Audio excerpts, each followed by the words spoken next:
Evan Brooks sat trembling in the hospital parking lot, clutching a $340,000 medical bill, a sum enough to bury his 8-year-old daughter's future. Sophie was dying in her hospital room, her little heart giving up the fight. No job, no money, no time. Then a woman stepped into the car. Cold, powerful, dangerous, with an offer that sounded like it came from hell or heaven. She would save his daughter if he pretended to love her for one last week. Follow the story to the end, like and comment the city you're viewing from so I know how far this story has come. The rain hammered against the windshield like it had a grudge. Evan Brooks sat behind the wheel of his 15-year-old Honda in the fluorescent glow of Mercy General's parking lot, staring at a piece of paper that might as well have been a death sentence. Medical invoice. Patient, Sophie Brooks. Amount due, $340,000. Due date, 14 days ago. He'd read it maybe 50 times since walking out of the billing office 2 hours earlier. The numbers hadn't changed. They never did. His daughter was dying. Not metaphorically. Not in some distant, abstract way that gave him time to figure things out.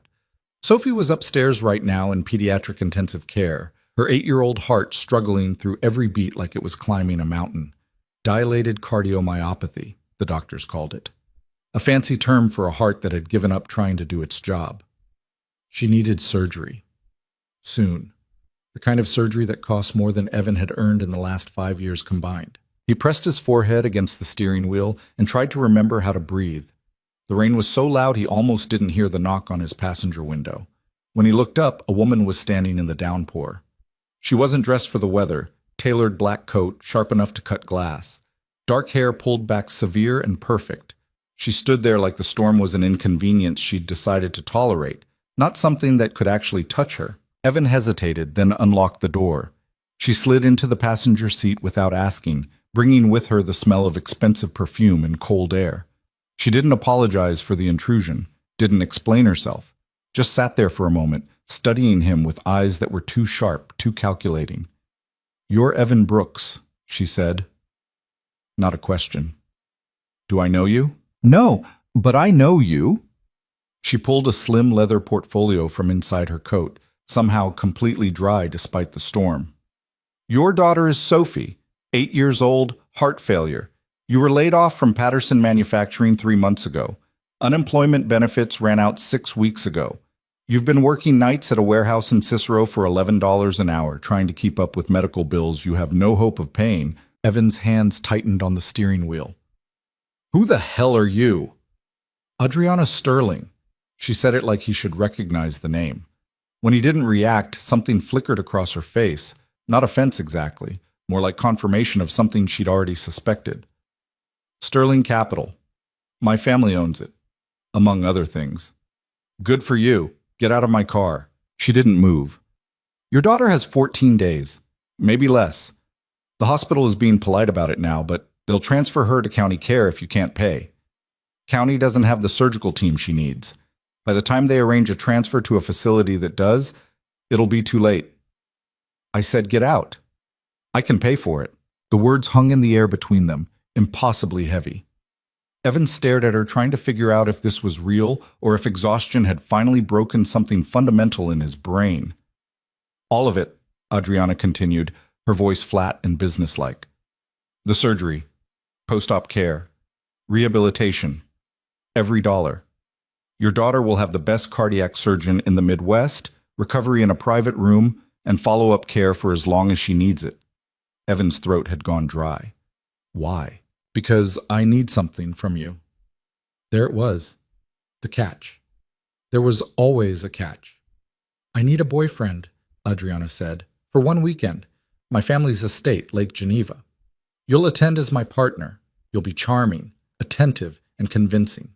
In exchange, Sophie gets her surgery. Full payment, wire transfer, tomorrow morning." Evan laughed, came out harsh and broken. "You're insane." "I'm practical, and you're desperate. Those are the only credentials this conversation requires. You think you can just buy people?" "Yes." She said it without hesitation, without shame. "I do it frequently. It's efficient. Usually both parties benefit. Usually everyone understands what's actually happening." "And what's actually happening?" Adriana was quiet for a moment. Outside, the rain intensified, drumming against the roof like it was trying to cave the car in. My parents believe I've been in a relationship for the past 6 months, she finally said. They're concerned about my personal life, about whether I'm capable of maintaining anything beyond the company. This weekend is my father's 70th birthday. 3 days at the estate, family, close friends, business associates. You'll be there. You'll be presentable. You'll make it believable. Why me? Because you're real. She pulled a photograph from her portfolio and held it up. It showed Evan and Sophie from maybe a year ago, at some summer fair. Sophie was on his shoulders, laughing, cotton candy in both hands. He looked tired even then, but he was smiling. You're not polished. You're not trained in the performance. That's exactly what I need. Someone who reads as authentic. Authentic. Evan tasted the word like poison. You want me to pretend to love you so your parents think you're normal. I want you to pretend to care about me so my parents believe I'm capable of being cared about. There's a difference. No, this is insane. I'm not doing this. Adriana tucked the photo away. Then your daughter dies. The words landed like a punch. Evan felt something crack open inside his chest, something that had been holding him together through 3 months of hell. You're a goddamn monster, he said quietly. Perhaps, but I'm a monster with $340,000 and access to Dr. Richard Chen, the only surgeon in this city with a 97% success rate on pediatric cardiac repair. She pulled out her phone, brought up a contact, and held it where he could see it. One call. Tomorrow morning, your daughter's in surgery. By next week, she's recovering. In 6 months, she's running around like this never happened. Evan stared at the phone, at the contact labeled Dr. Chen, Mobile, at this impossible, cold, perfectly composed stranger who had somehow found every pressure point in his life and decided to press them all at once. Why does it matter? He heard himself ask. Your parents' opinion. You're rich. You run a company. Why do you care what they think about your personal life? Something shifted in Adriana's expression. For just a moment, the mask slipped, and Evan saw something raw underneath. Grief, maybe. Or exhaustion that went bone deep. Because they're right, she said quietly. I don't know how to maintain anything beyond the company. I don't know how to let anyone close. I don't know how to be the person they want me to be. She looked at him directly, and for the first time since entering his car, she seemed almost human. But I can fake it for 3 days. And you can help me. Evan closed his eyes, thought about Sophie upstairs, hooked up to machines that were doing the work her heart couldn't manage anymore. Thought about the way she'd looked at him that morning, so tired, and asked if she was going to die. He told her no. He'd promised her. 1 weekend, he said, 3 days. And you pay for everything, surgery, recovery, all of it, before we go. Wire transfer, tomorrow, 9 a.m. You'll have confirmation before we leave for Geneva. Evan opened his eyes and looked at her. Really looked. She was beautiful in the way expensive things were beautiful, perfectly constructed, untouchable, cold. There was nothing soft about her, nothing that suggested she understood what it meant to be desperate, to be afraid, to sit in a parking lot and contemplate selling whatever was left of your dignity just to keep your daughter alive. One condition, he said. Adriana raised an eyebrow. You're not in a position to negotiate conditions. One condition, or you can find someone else. I won't lie about who I am. You want me there because I'm real. Fine. But I'm not going to pretend to be someone I'm not. I'm not putting on a costume. Your parents want to meet your boyfriend. They're going to meet Evan Brooks. Factory worker, single dad. Guy who shops at Goodwill and drives a car with 200,000 miles on it. You want authentic, that's what you get. For a long moment, Adriana just studied him. He couldn't tell what she was thinking. Her face gave away nothing. Then slowly, she smiled. It wasn't warm, but it was real. Deal, she said. She extended her hand. Evan looked at it, manicured, perfect, the hand of someone who had never done a day of physical labor in her life, and shook it. Her grip was firmer than he expected. We leave Friday morning, Adriana said, already moving on, already in business mode. I'll have a car pick you up at 7. Pack for 3 days, business casual, 1 formal outfit for Saturday dinner. If you don't have appropriate clothing, I'll have something sent over. I can dress myself. Can you? She looked pointedly at his worn jacket, the frayed collar of his shirt. I said, I'm not pretending to be someone else. That includes wearing your money.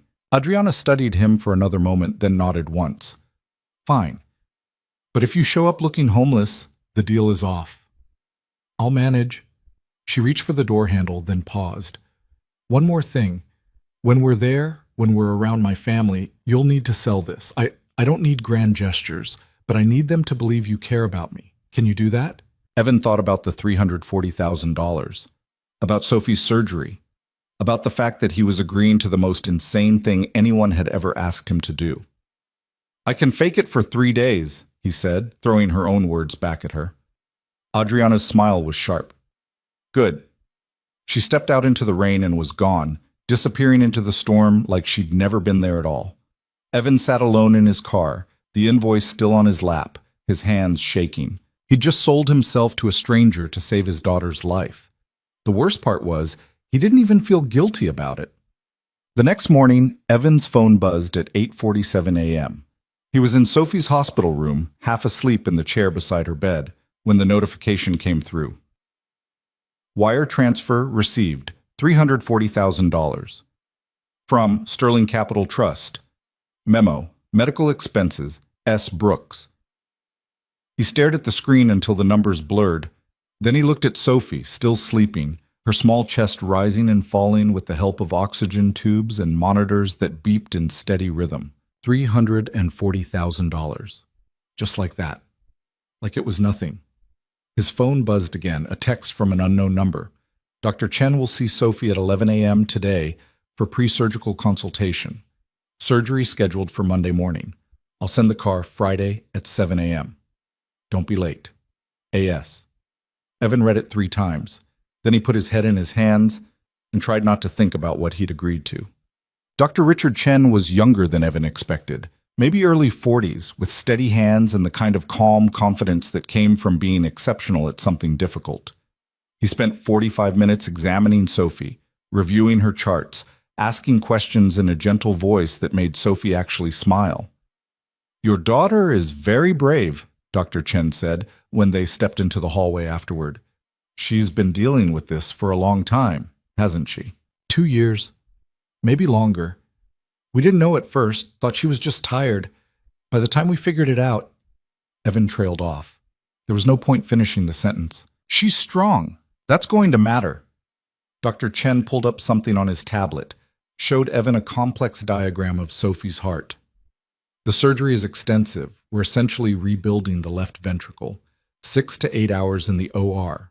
Recovery will be slow. But her age is an advantage. Children bounce back faster than you'd think. What are her chances? Dr. Chen met his eyes directly. 97% success rate. 3% mortality. I won't lie to you and say there's no risk, but she has every reason to survive this. And once she does, she'll have a normal life. No restrictions, no limits. She'll be able to do everything other kids do. Evan's throat tightened. Thank you. I don't know how to... I can't... Someone cares about you a great deal, Dr. Chen said quietly. The person who arranged this payment. They made sure Sophie got the earliest slot I had available. They made sure she'd have the best post-op care. That doesn't happen by accident. Evan didn't know what to say to that. Didn't know how to explain that the person who had arranged all of this didn't care about him at all. She'd bought him, bought his cooperation. The fact that Sophie benefited was just a side effect of a business transaction. I should get back, Evan said. Dr. Chen nodded. I'll see her Monday morning. Try to rest this weekend, Mr. Brooks. She's going to need you strong when she wakes up. Evan didn't rest. He spent Thursday cleaning his apartment, doing laundry, trying to find something in his closet that qualified as business casual and didn't look like it had been purchased during the Clinton administration. He came up mostly empty. He thought about texting Adriana, thought about telling her he'd changed his mind, that he couldn't do this, that buying someone's cooperation for a weekend was insane, and he was insane for agreeing to it. But then he'd look at Sophie, already seeming a little stronger, a little more hopeful now that she knew surgery was coming and the words would die in his throat. Friday morning arrived gray and cold. The car showed up at exactly 7 a.m., a black town car that looked like it cost more than Evan's annual salary back when he had an annual salary. The driver was professional and silent, holding the door open while Evan threw his duffel bag in the trunk. Sophie stood in the doorway of their apartment building with Mrs. Chen from downstairs, who'd agreed to watch her for the weekend. "You look fancy, Dad," Sophie called out, grinning. Evan was wearing his one decent pair of khakis and a button-down shirt he'd ironed 3 times. He felt like a kid playing dress-up. "Yeah, well, don't get used to it." He walked back to her, crouched down to her level. "You're going to be good for Mrs. Chen, right? Take your medicine. Rest. No staying up watching cartoons all night." "I'll be good." Sophie wrapped her arms around his neck. "Are you nervous?" "About what?" "Meeting her family, your girlfriend's family." She said it with the knowing tone of an 8-year-old who'd figured out that something was happening but didn't have all the pieces yet. Evan had told Sophie a version of the truth, that he'd met someone, that it was new, that her family was important, and he was going to meet them this weekend. Sophie had been delighted. She'd been asking about when Evan would find someone for 2 years now, ever since she'd figured out that other kids had 2 parents and she only had one. "A little nervous," Evan admitted. "You'll be fine." "You're great." Sophie pulled back and looked at him seriously. "Just be yourself. That's what you always tell me, right?" "Right." He kissed her forehead. "I love you, Bug." "Love you too." Mrs. Chen waved from the doorway. Evan climbed into the town car, and they pulled away from the curb. He watched Sophie disappear in the side mirror and tried not to feel like he was driving towards something he couldn't take back. They picked up Adriana downtown, in front of a glass tower that stretched toward the clouds, like it was personally offended by the concept of moderation. She emerged from the revolving doors in a cream-colored coat and dark jeans, carrying a leather bag that probably cost more than Evan's rent. She slid into the car beside him without greeting, immediately pulling out her phone. "We'll arrive around 10, she said, not looking at him. "Lunch is at noon. My parents, my brother and his wife, a few family friends. You'll meet everyone then. Okay? My father will ask about your work. Be honest. He respects blue-collar jobs. Sees them as real work, unlike what I do. Play into that." "I'm not playing into anything. I told you." "Fine. Be yourself. But be likable." She finally looked at him. Her eyes swept over his clothes, his scuffed shoes, the duffel bag at his feet. "Did you bring something for dinner tomorrow?" "A suit, or what passes for one." "Let me see. I'm not modeling my clothes for you." "Evan." She said his name with the patience of someone explaining basic math to a child. "If you show up to my father's birthday dinner looking inappropriate, it reflects badly on both of us. I need to know what we're working with." Evan muttered something under his breath and unzipped the duffel. Pulled out the suit, a dark gray thing he'd bought for his wife's funeral 6 years ago and hadn't worn since. Adriana studied it with the expression of someone examining evidence at a crime scene. "It'll do. Barely. Do you have a tie?" "Somewhere." "I'll have one sent to your room." She went back to her phone, already moving on. Evan stuffed the suit back in his bag. "You know, most people say good morning when they see someone." "Good morning." She didn't look up. "Great, real warm. I can see why you needed to hire a boyfriend." That got her attention. She lowered her phone and looked at him with an expression that could have flash-frozen steel. "Let's establish something," she said quietly. "This weekend we are playing roles. You're not here to like me. I'm not here to like you. We're here to accomplish a specific objective. When we're around my family, you'll be charming and attentive. When we're alone, you can drop the act, but don't confuse the two." "I'm not confused. You're paying me to pretend to care about you. That's the deal." "Exactly. Must be nice, but buying affection whenever you need it." Adriana's jaw tightened. "You have no idea what you're talking about." "Yeah? Then enlighten me. Why does someone like you need to rent a boyfriend for the weekend? Can't find anyone willing to put up with you for free?" For a moment he thought she might actually snap at him. Thought he might have finally cracked through that perfect cold control. But instead she just turned back to her phone, her expression smoothing back into neutral. "Wake me when we get there," she said. She closed her eyes and leaned back against the seat. Conversation over. Evan watched her for a moment, trying to figure out if he'd just won or lost that exchange. Then he looked out the window and watched Chicago fade into highway, subdivisions, then open farmland. He'd signed up for 3 days of this. It was going to be a long weekend. The Sterling estate sat on the northern shore of Lake Geneva like it owned the view, and maybe it did. The house, if you could call something that size a house, was a sprawling mix of stone and timber and glass. The kind of place that looked like it had been designed by someone whose job description was make rich people feel richer. The driveway alone was longer than Evan's street back home. Adriana woke up as they pulled through the iron gates. She checked her reflection in a compact mirror, smoothed her hair, and transformed. That was the only word for it. Something shifted in her posture, her expression. The coldness sharpened into something more controlled, more performative. "Remember," she said as the car stopped in front of the house, "we've been together for 6 months. We met at a charity gala. You were volunteering. I was representing the company. We've been seeing each other regularly since then." "Got it. And Evan," she looked at him directly, "thank you for doing this." It was the first time she'd said anything that sounded remotely human. Evan didn't know how to respond. The driver opened Adriana's door, she stepped out, and Evan followed, grabbing his duffel from the trunk. The front door of the estate opened, and a woman emerged. Tall, elegant, with silver hair, and the kind of posture that suggested she'd never slouched a day in her life. She wore a cashmere sweater and pearls and smiled with the warmth of someone greeting a head of state. "Darling," she said, opening her arms. Adriana walked into the hug with perfect ease. "Hi, Mom. And this must be Evan." The woman, Adriana's mother obviously, turned that smile on him. It didn't quite reach her eyes. "We've heard so much about you." Evan shook her offered hand. "Good things, I hope." "All good things." Her grip was firm, appraising. "I'm Eleanor Sterling. Welcome to our home." "Thank you for having me." Eleanor's gaze swept over him, taking in every detail the same way Adriana had in the car. Cataloging, measuring, coming to conclusions. "Come inside," she said. "Everyone's eager to meet you." Evan followed them into the house and immediately felt like he'd walked onto the set of a movie. Everything was expensive, everything was perfect.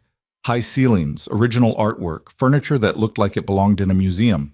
Floor-to-ceiling windows framed the lake beyond, gray water stretching to the horizon. "Your father's in his study," Eleanor said to Adriana. "He'll want to say hello."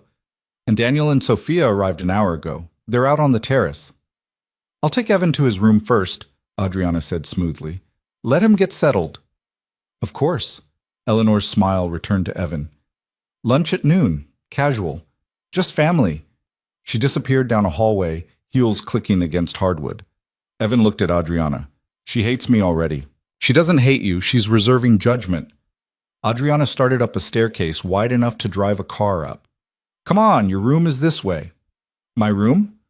You thought you'd be staying with me?" She glanced back, one eyebrow raised. "We're not married, Evan. My parents are traditional. Separate rooms." "Fine by me." She led him down a hallway on the second floor, opened a door into a bedroom that was bigger than Evan's entire apartment. King bed, sitting area, private bathroom, more windows overlooking the lake. "Jesus," Evan muttered. "There are fresh towels in the bathroom. Wi-Fi password is on the desk. We'll meet in the main hall at 11:45. Adriana moved toward the door, then paused. "And Evan? Try to relax. You look like you're about to face a firing squad." "Feels like it. They're just people. Rich people, but still people. They bleed, they worry, they want to believe I'm happy." She said it quietly, almost to herself. So let them believe it. Then she was gone. Evan stood alone in the enormous bedroom and wondered what the hell he'd gotten himself into. Lunch was exactly as uncomfortable as Evan had feared. The family gathered on a terrace that overlooked the lake, around a table set with plates that probably cost more per setting than Evan's car. Adriana sat beside him, close enough that their shoulders almost touched, playing the part. Across from them was her brother Daniel, younger than Adriana, maybe early 30s, with the easy confidence of someone who'd never had to worry about anything.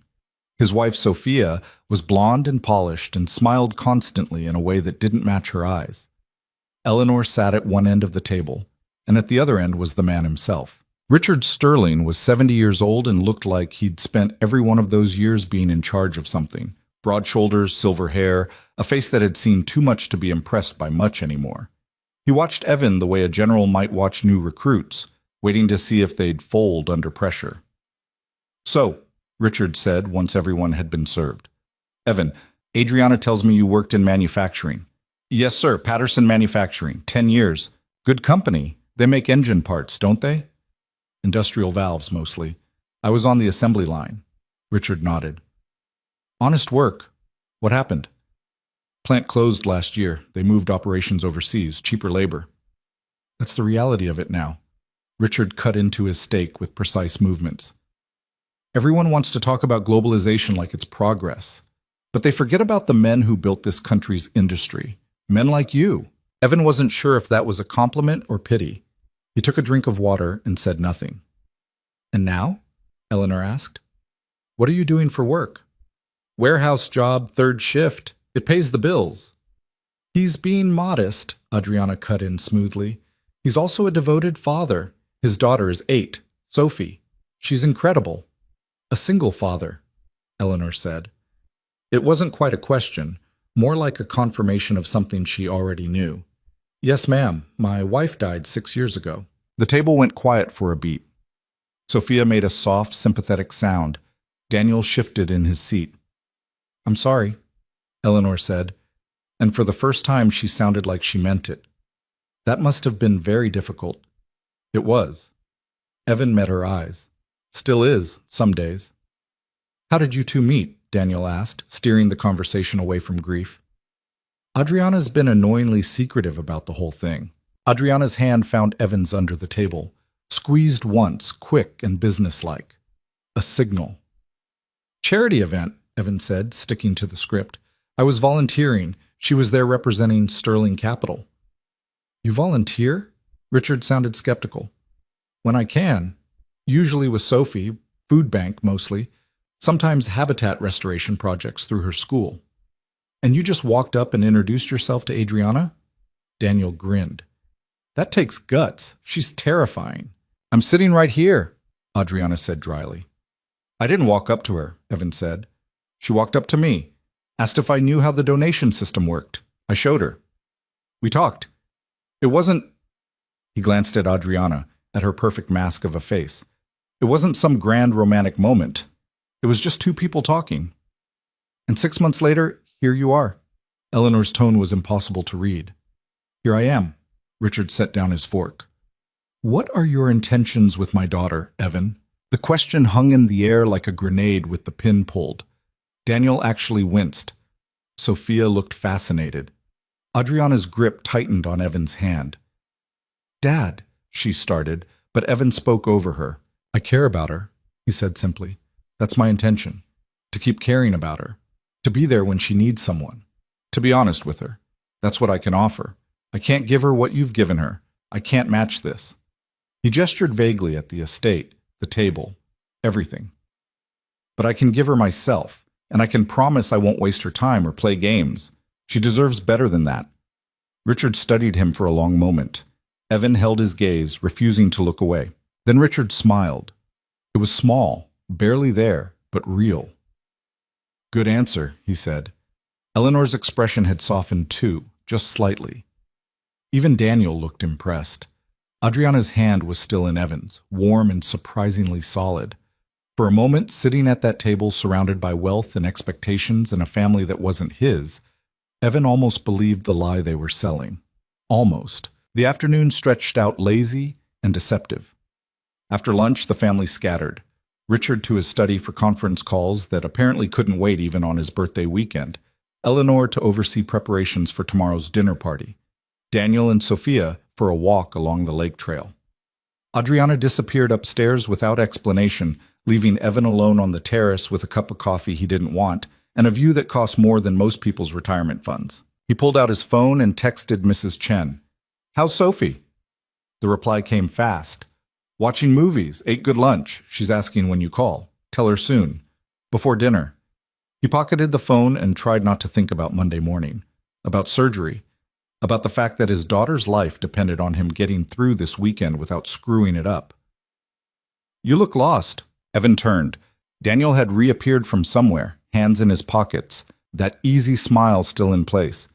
He'd changed into running clothes, expensive ones, the kind with moisture-wicking fabric and reflective strips that probably cost more than Evan spent on groceries in a month. Just thinking, Evan said, about how you ended up here? Yeah, I'd be thinking about that too. Daniel dropped into the chair Adriana had occupied during lunch. Can I ask you something? Off the record, brother to potential brother-in-law? Sure. Do you actually love her? The question was so direct it caught Evan off guard. He'd expected more small talk, more dancing around the real questions. But Daniel just sat there, waiting, genuinely curious. That's a hell of a thing to ask someone you just met, Evan said carefully. I know. But here's the thing. Adriana doesn't bring people home. Ever. In the 6 years since Marcus died, she hasn't introduced us to anyone, hasn't mentioned dating anyone. Work, work, work, that's all she talks about. Then suddenly last month she tells Mom she's been seeing someone for 6 months and wants to bring him to Dad's birthday. Daniel leaned forward. So either you're the real deal or something else is going on, and I'm trying to figure out which. Evan held his gaze. Who's Marcus? Something shifted in Daniel's expression. She didn't tell you about Marcus? No. Daniel sat back, processing that. Interesting. Marcus was her fiancé 7 years ago. They were engaged, planning the wedding, the whole thing. Then he had a brain aneurysm. 32 years old, perfectly healthy one day, dead the next. Adriana found him. She was the one who called 911, did CPR, everything, but he was already gone. The image hit Evan harder than he expected. Adriana, younger, finding someone she loved already dead, trying to bring him back, failing. She didn't tell me, Evan said quietly. That's what I mean. She doesn't talk about it. Doesn't talk about him. After he died, she just closed off. Threw herself into the company, worked 18-hour days, became this perfect, untouchable version of herself. Daniel studied Evan. So when she shows up with you, a guy who's nothing like Marcus, nothing like the world she lives in, I have to wonder what changed, what you did to get through those walls. Evan didn't have an answer because he hadn't gotten through anything. This was all performance, all transaction. Daniel was looking for depth in something that had no bottom. Maybe she was ready, Evan said. Sometimes people just need time. Maybe. Daniel didn't sound convinced. Look, I'm not trying to interrogate you. I'm just protective. She's my sister. She acts like she doesn't need anyone, like she's fine on her own. But nobody's fine alone. Not really. So if you're here because you care about her, good. If you're here for some other reason, he let the sentence hang. I'm not here to hurt her, Evan said. It was the only true thing he could offer. Daniel nodded slowly. Good enough. For now. He stood up, stretched. I'm going for a run. You want to come? There's a trail that goes around the property, 5 miles, give or take. I should probably... Come on. You look like you could use the air, and trust me, sitting around this house all afternoon will make you crazy. Too much money, too much quiet. It's unnatural. Evan found himself agreeing. Anything was better than sitting alone with his thoughts. They ran the trail in silence at first, Daniel setting an easy pace that Evan could keep up with despite being out of shape.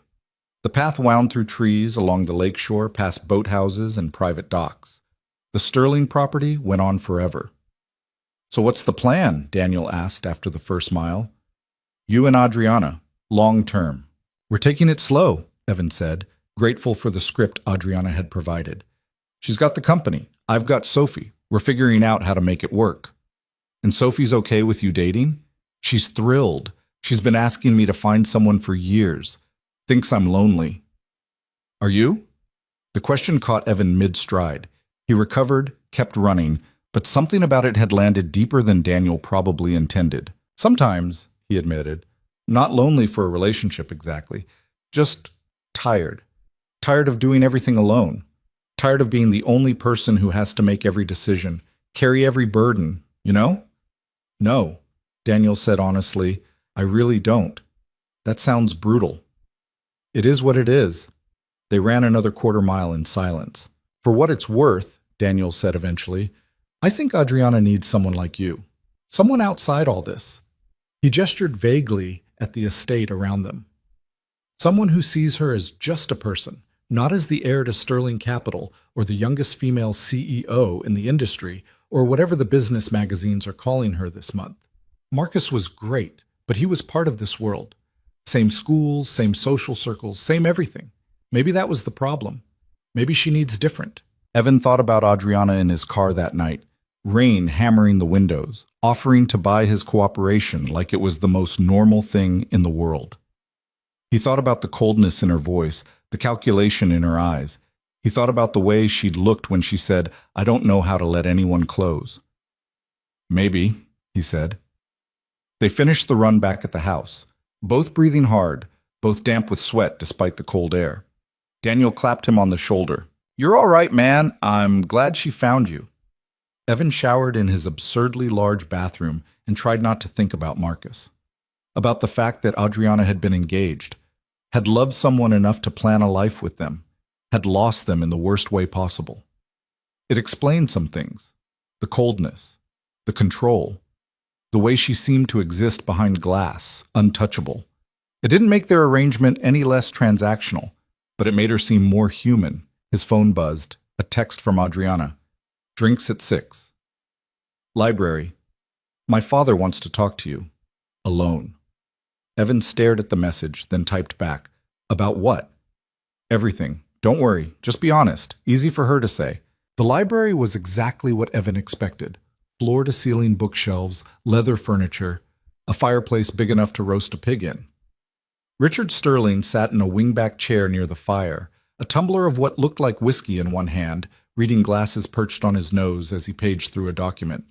He looked up when Evan entered. "Sit. What do you drink?"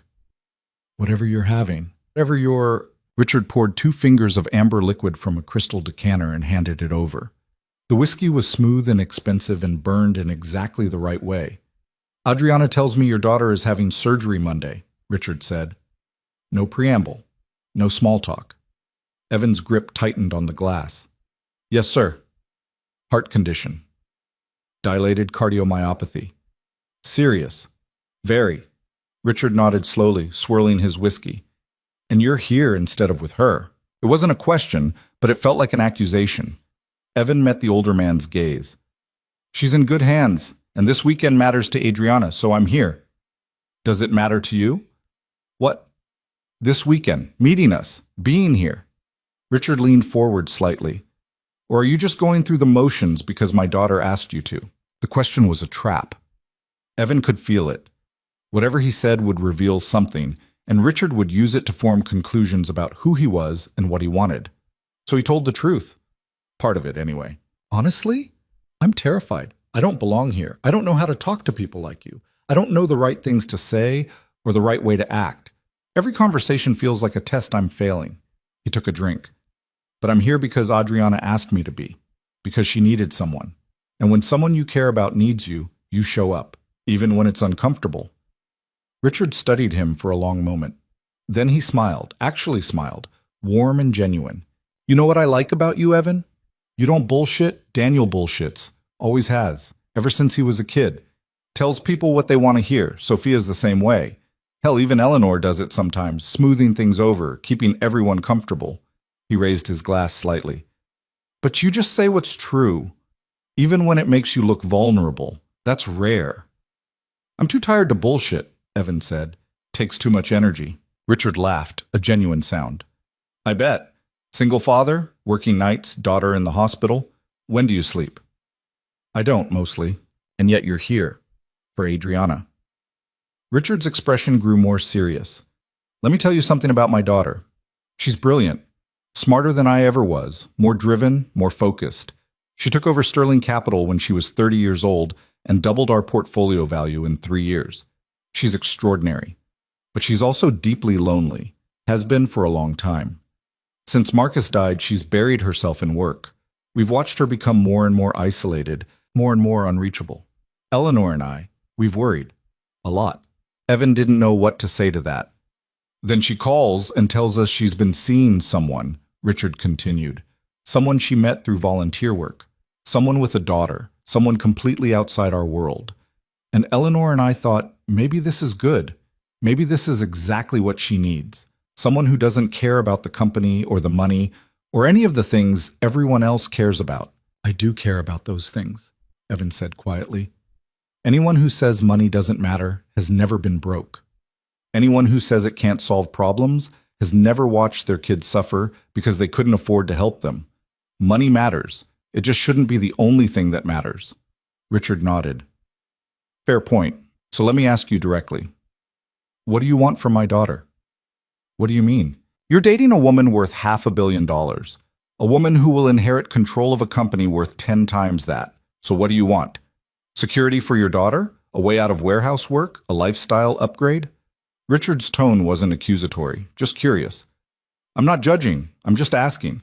Because if you're with her for practical reasons, I'd rather know now. Evan thought about the $340,000, about the wire transfer, about the fact that his entire relationship with Adriana was, in fact, a practical arrangement. But he couldn't say that. I want her to be happy, he said instead. That's all. Whatever that looks like. If it includes me, great. If it doesn't, I'll survive. But she deserves to be happy. She deserves to have someone who sees her as more than her accomplishments or her job title or her last name.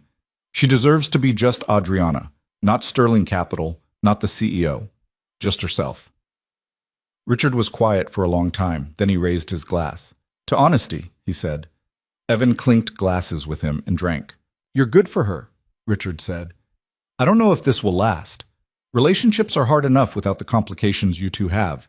But you're good for her right now. I can see it. She's been different these past few weeks. Lighter, less rigid. That's because of you. Evan felt something twist in his chest. Guilt, maybe, or shame, because none of it was real. The lightness Richard saw in his daughter was just another performance. Another mask. Take care of her, Richard said. That's all I ask. However long this lasts, be good to her. Don't waste her time. Don't treat her like she's something to be used. She's had enough of that from the world. I will, Evan said. Another lie. Richard stood, their conversation apparently over. Dinner's at 7. Nothing fancy tonight. Just family. Tomorrow's the big production. He paused at the door. And Evan? Good luck with Sophie's surgery. I mean that. No parent should have to go through what you're going through. Thank you. Then he was alone in the library, holding an expensive glass of whiskey, drowning in the weight of lies he'd told to a man who'd just offered him genuine kindness. He finished the drink in one swallow. Dinner was easier than lunch, maybe because the pressure was off. Eleanor served roast chicken and vegetables at a table in the informal dining room, a phrase that still made Evan want to laugh because even the informal dining room was nicer than anywhere he'd ever eaten. Adriana sat beside him again, but this time there was less tension. She asked him about his run with Daniel, laughed when Daniel told a story about getting lost on the property as kids and ending up at a neighbor's house 2 miles away. She seemed almost relaxed, almost normal. Evan caught himself watching her, the way she tucked her hair behind her ear when she was listening, the way her whole face changed when she smiled, rare as it was, the way she argued with her brother about something trivial, whether their childhood dog had been smarter than Daniel claimed, with genuine warmth in her voice. For a moment he forgot this was fake. Then she caught him staring and raised an eyebrow, and he looked away. After dinner, Daniel suggested cards. They played poker at the kitchen table with Eleanor keeping score, and Richard supplying running commentary that was mostly insults disguised as strategy advice. Sophia cleaned them all out 3 hands in a row, with a face so innocent it had to be calculated. She's been scamming us for years, Daniel said cheerfully, as his wife raked in another pot. I think she married me for my poker money. You don't have poker money, Sophia said. I have poker money. You have consistently bad bluffs. I'm good at bluffing. You fold every time someone raises. That's the opposite of bluffing. Adriana was laughing, actually laughing, head thrown back, real and unguarded. Evan felt something shift in his chest watching her. This was what she looked like when she wasn't performing, when she wasn't the CEO or the controlled, perfect version of herself she presented to the world. This was just Adriana, playing cards with her family, giving her brother shit, stealing chips from her mother's pile when Eleanor wasn't looking. She caught Evan watching again. This time she didn't raise an eyebrow. She just smiled, small and almost shy, and went back to her cards. It was nearly midnight when everyone finally scattered to bed. Evan walked Adriana to her room, playing the part even though no one was watching. She stopped at her door, hand on the knob. You did well today, she said quietly. Your dad pulled me aside, wanted to talk. I know, he does that. Tests people. What did he say? That I'm good for you, that you seem happier. Evan looked at her directly. He thinks this is real. That's the point. Yeah, but he really believes it. They all do. Your mom, Daniel, even Sophia, they think I care about you. They think you care about me. They think we have something real. Adriana's expression didn't change. And that bothers you? Doesn't it bother you? She was quiet for a moment. No, it's easier when people believe it. Easier to maintain the performance when the audience is convinced. This isn't a performance to them. It's their daughter's relationship. It matters to them. I know. Something flickered across her face. But it doesn't change what this actually is. We have an arrangement. We're fulfilling it. That's all. Right. Evan shoved his hands in his pockets. Good night, Adriana. Good night. He turned to go. Evan? He looked back. Thank you, she said. For earlier. What you said to my father about wanting me to be happy. That was good, convincing. It wasn't part of the act, he said. I meant it. Whatever this is, whatever we're doing, you do deserve to be happy. You deserve more than just being good at your job. Adriana stared at him, something unreadable in her eyes. For a second, he thought she might say something real, something that cracked the performance open. Instead, she just nodded. Good night. She disappeared into her room. Evan stood in the hallway for a long moment, then went to his own room and called Sophie. She answered on the second ring, already in her pajamas, Mrs. Chen visible in the background. Dad, how's the fancy house? Fancy. How are you feeling, Bug? Good. Tired. We watched 3 movies today. Sophie leaned closer to the screen, lowering her voice conspiratorially. Mrs. Chen let me have ice cream even though it's not the weekend. Don't tell her I told you. I heard that, Mrs. Chen called from off-screen. Sophie giggled. Are they nice? Her parents? Yeah, they're nice. Do they like you? I think so. I hope so. They will. Everyone likes you. Sophie said it with the absolute certainty of a child who'd never seen her father fail at anything that mattered. When do I get to meet her? The question caught Evan off guard. Meet who? Your girlfriend, Adriana. You said her name is Adriana, right? When do I meet her? Evan's throat tightened. I don't know, Bug. Soon, maybe. I want to meet her. I want to see if she's nice to you, if she makes you happy. Sophie's expression turned serious, the way it did when she was thinking hard about something. You deserve to be happy too, Dad. Not just me. You. I know. Do you love her? The question hit like a punch. Evan opened his mouth, closed it, tried to figure out how to lie to his daughter about something this fundamental. It's complicated, he finally managed. That's what grown-ups say when the answer is yes, but they're scared. Sophie grinned. It's okay to be scared. You tell me that all the time. You're too smart for 8. I know. She yawned, covering her mouth with her hand. I'm sleepy. Mrs. Chen says I have to go to bed. Then go to bed. I love you. Love you too. Tell Adriana I said hi. I will.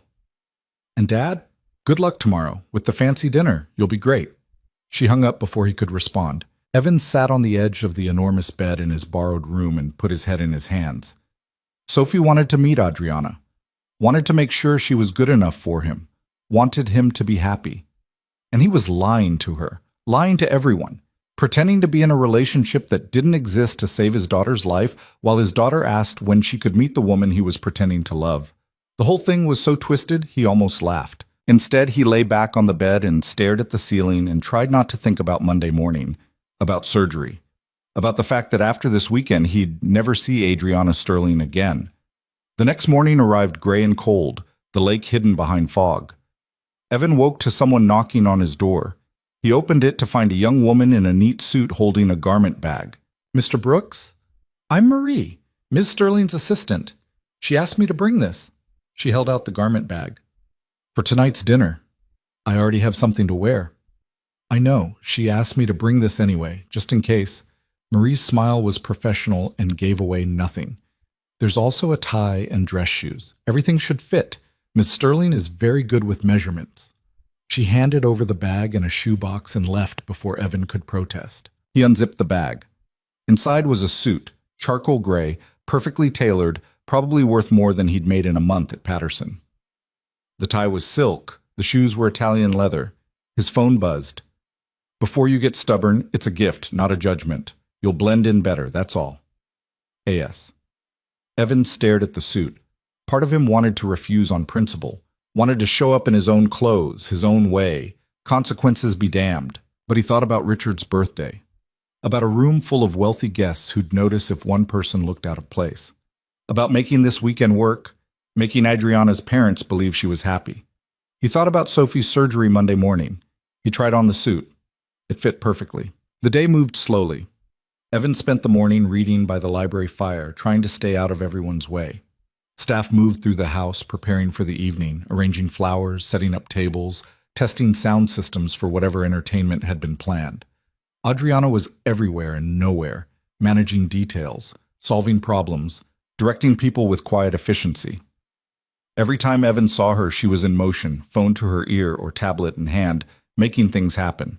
He caught her alone once, mid-afternoon, in the hallway outside the kitchen. "Hey," she looked up from her phone. "Hi. Everything okay?"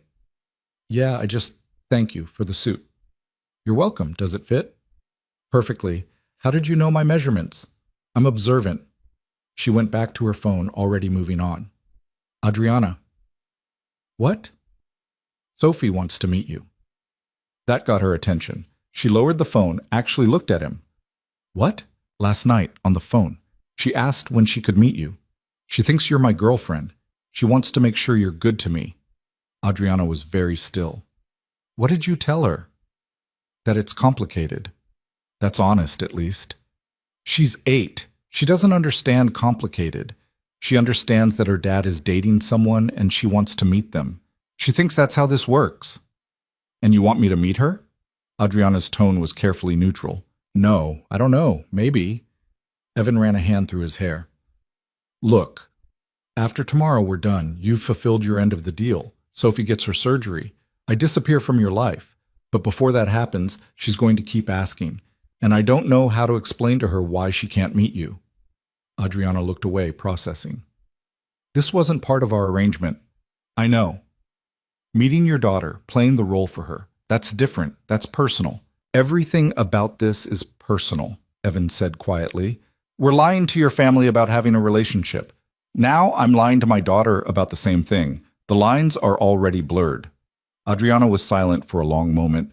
Then she looked at him directly. "Tomorrow, after we leave here.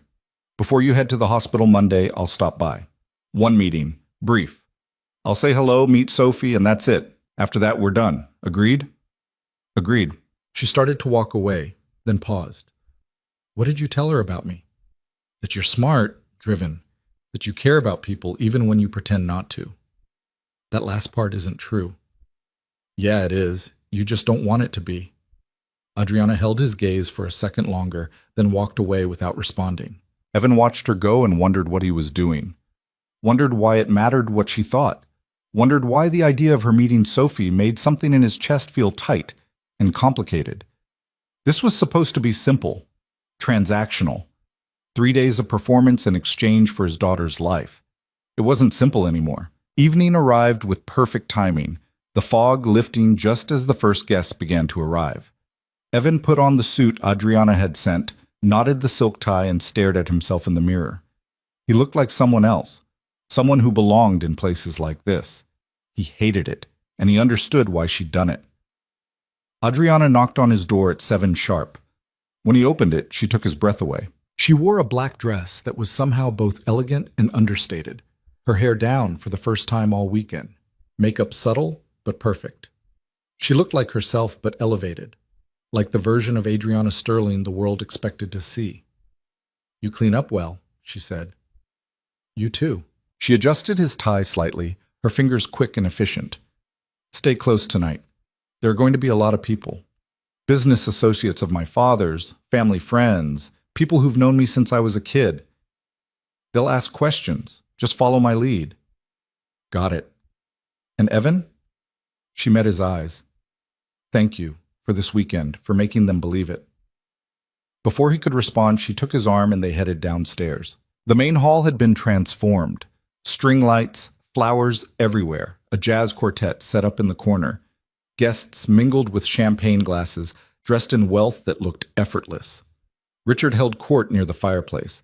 Eleanor at his side, both of them glowing with the kind of happiness that came from being surrounded by people who genuinely cared. Daniel appeared immediately, Sophia on his arm. There they are, the golden couple. Stop, Adriana said, but she was smiling. No, seriously, you two look good together. It's disgusting how good you look. Daniel grabbed champagne from a passing server and handed glasses to Evan and Adriana. To my dad. 70 years of being absolutely certain he's right about everything. They drank. The champagne was perfect, and Evan barely tasted it. The night became a blur of introductions. Names he'd never remember, faces that smiled and assessed him at the same time. Everyone wanted to meet Adriana's boyfriend. Everyone had questions. What do you do? How did you meet? How serious is this? Adriana navigated it perfectly, steering conversations, deflecting when needed, making Evan look better than he had any right to. She kept her hand in his, or on his arm, maintaining the illusion so seamlessly it felt real. At one point, Richard gave a speech, talked about family, about legacy, about being grateful for the life he'd built. He mentioned his children with genuine pride, looked at Eleanor with the kind of love that comes from decades of partnership. And, Richard said, looking directly at Adriana, I'm grateful to see my daughter happy, truly happy. For the first time in a long time. That's worth more than any business success.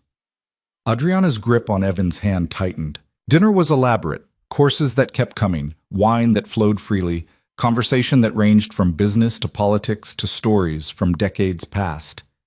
Evan sat beside Adriana at the family table, watched her interact with people who'd known her whole life, saw the way she balanced warmth and control. She was extraordinary. He'd known that intellectually. But watching her here, in her element, he understood it viscerally. This woman ran a company worth billions, made decisions that affected thousands of people, and she did it with a precision and intelligence that was almost frightening. And she'd chosen him, even temporarily, even transactionally, to stand beside her this weekend. It should have felt like an honor. Instead, it just felt complicated. Near midnight, after cake and more toasts and the crowd beginning to thin, Adriana pulled him outside onto the terrace. The night was cold and clear now, stars sharp overhead, the lake a dark mirror. I needed air, she said. Too many people. You were incredible in there. I was performing. There's a difference. Still, you made it look easy. She leaned against the railing, looking out at the water. Nothing about tonight was easy.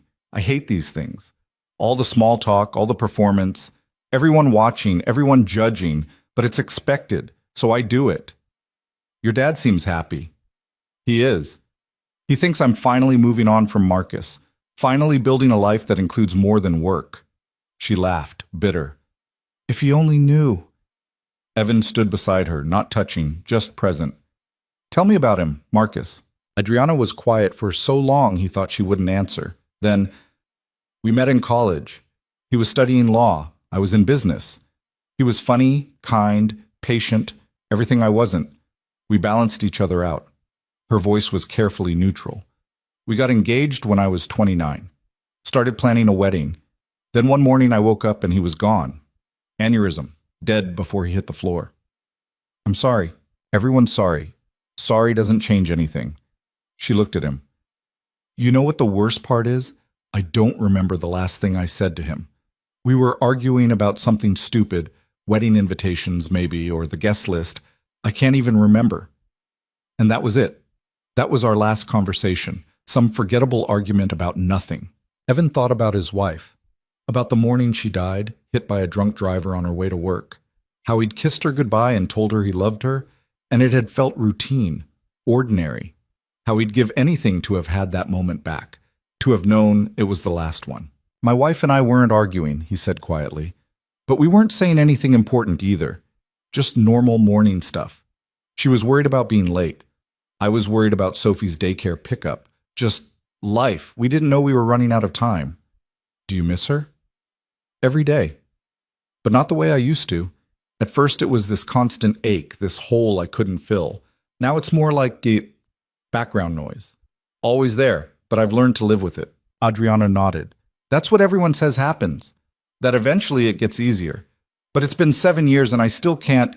She stopped, swallowed. I still can't let anyone close. Can't imagine trusting someone that much again, knowing they could just disappear. So you work instead. Work doesn't leave.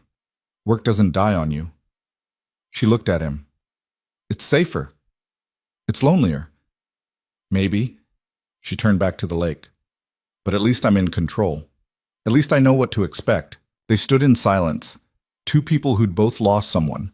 Both built walls to keep from losing anyone else. Both standing on a terrace pretending to be something they weren't. Your family thinks this is real, Evan said. They think we're building something. I know. Doesn't that bother you, lying to them? It bothers me more that they'd be disappointed if they knew the truth. Adriana's voice was barely above a whisper. That they'd see it as proof that I'm exactly as damaged as they worry I am. You're not damaged. I hired someone to pretend to care about me for a weekend because I can't manage a real relationship. That's pretty damaged. You're scared, Evan said. There's a difference. Adriana looked at him, something raw in her eyes. Aren't you? Scared? Terrified, every single day, that Sophie won't make it through surgery, that I won't be enough for her, that I'll screw up somehow and lose the only thing in my life that actually matters. But you keep going. Because I have to. She needs me. What if she didn't? What if you didn't have to keep going? What would you do? The question hung between them. Evan didn't have an answer. I'd probably fall apart, he admitted. Sophie's the only reason I hold it together. Without her, he trailed off. Without her, you'd be like me, Adriana said softly, going through the motions, surviving but not living. They stood there in the cold, neither moving, the sound of the party muffled behind them. This weekend has been strange, Adriana said eventually. Being here with you, pretending, but also not entirely pretending. Does that make sense? No, me neither. She pushed off the railing. We should go back inside. People will notice we're gone. Adriana, she stopped. Tomorrow, when I bring you to meet Sophie, don't break her heart, please. She thinks you're real. She thinks we're real. Just be kind to her. I will. Adriana's expression softened. I wouldn't hurt your daughter. Whatever else I am, I'm not cruel. I know. She walked toward this house, then paused at the door. Thank you for listening. About Marcus. I don't talk about him, ever. But with you, I don't know. It felt possible. Then she was gone, leaving Evan alone with the stars and the lake, and the growing sense that this arrangement had become something he couldn't define. Something had shifted overnight, though Evan couldn't name it.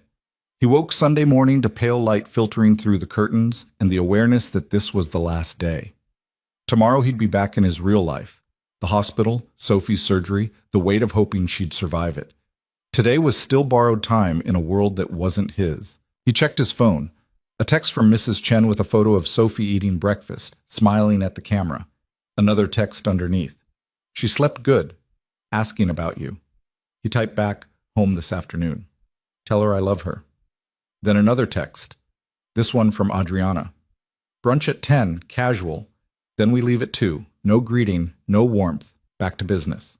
Evan showered and dressed in his own clothes. Jeans, a flannel shirt, the version of himself that felt real. The suit from last night hung in the closet like evidence of a crime. He'd wear it again never, probably. Would stuff it in the back of his closet and try to forget the way Adriana had looked at him when he'd opened the door. The way she'd talked about Marcus on the terrace. Her voice stripped of its usual armor. The way something in his chest had tightened when she'd said not entirely pretending. He pushed the thought away and headed downstairs. The house felt different in daylight, less like a stage set and more like a place where people actually lived. Quieter, too. Most of the guests from last night were gone, staying at hotels in town or already driving back to Chicago or wherever wealthy people went after birthday parties that cost more than most weddings. Evan found the family gathered in a sunroom that overlooked the lake. Casual, Adriana had said, and she'd meant it. Everyone in comfortable clothes, plates of food scattered across a long table, newspapers and coffee mugs, and the easy rhythm of people who'd spent decades in each other's company. "Morning!" Daniel called out when Evan appeared. "Coffee's on the sideboard. Help yourself to food. Mom made her famous cinnamon rolls, and if you don't try one, she'll be personally offended." Eleanor smiled from her seat near the window. I will not be offended, but they are very good. Evan filled a plate and sat beside Adriana, who was scrolling through her phone with one hand and holding a coffee mug with the other. She glanced at him briefly. Sleep okay? Fine. You? Fine. The conversation around them flowed. Richard reading something from the financial section and commenting on market trends. Sophia asking about the best route back to the city. Daniel stealing a piece of bacon from his wife's plate and getting his hand slapped. Normal family chaos. The kind Evan had glimpses of in other people's lives, but had never quite managed to build for himself in Sophie. So what's the plan for you two? Eleanor asked, directing the question at Adriana, but including Evan with a look. Are you staying another night or heading back with everyone else? Heading back, Adriana said. I have meetings tomorrow afternoon, and Evan needs to be home. Sophie's surgery, Richard said, nodding. Of course. When is it? Monday morning, 7 a.m. Evan set down his coffee, suddenly not hungry. I need to be there when she wakes up. Understandably. Eleanor's expression softened in that way parents' faces do when they're imagining their own children in danger. You must be worried sick. I am. Is there anything we can do? Richard asked. Anything at all? Evan thought about the $340,000, about the fact that they'd already done more than anyone had a right to ask, about how their daughter had bought his cooperation and their acceptance in one efficient transaction. You've already done enough, he said. Really, this weekend, being here, meeting all of you, it's meant a lot. To Adriana, he didn't add. It was supposed to mean something to Adriana. But sitting there, watching Richard and Eleanor look at him with genuine concern, watching Daniel joke around to lighten the mood, watching Sophia quietly refill his coffee without being asked, he realized it had started to mean something to him too. These people had welcomed him, had treated him like he belonged, had accepted that their brilliant, untouchable daughter had chosen someone like him and decided that was enough, and he was lying to all of them. You'll let us know how it goes, Eleanor pressed. The surgery? We'll be thinking of you both. I will, Adriana said before Evan could answer. She reached over and took his hand, squeezed once, playing the part. We'll call when she's out of recovery. Good, Eleanor smiled, and bring her by sometime when she's feeling better. We'd love to meet her. Evan felt Adriana's grip tighten slightly. A warning, maybe. Or acknowledgement that the lie had just grown another layer. That would be nice, he managed. The rest of brunch passed in a blur of conversation he only half followed. His mind was already jumping ahead, to the drive back, to seeing Sophie, to Adriana meeting her like she'd promised, to Monday morning and everything that came after. When they finally said their goodbyes, standing in the gravel driveway beside the town car, Eleanor hugged Evan like he was already family. Take care of her, she said quietly, close enough that only he could hear. She needs someone who sees past all the walls she puts up. I think you might be that person. I'll do my best, Evan said, and hated himself for it. Richard shook his hand with that firm grip that felt like a transfer of trust. Good luck tomorrow. Sophie's lucky to have you as her father. Daniel clapped him on the shoulder. Welcome to the family, man. Officially or unofficially, you're stuck with us now. Sophia just smiled and waved. Then they were in the car, pulling away, and Evan watched the Sterling estate disappear in the rearview mirror, watched the family standing together on the front steps, waving, looking happy.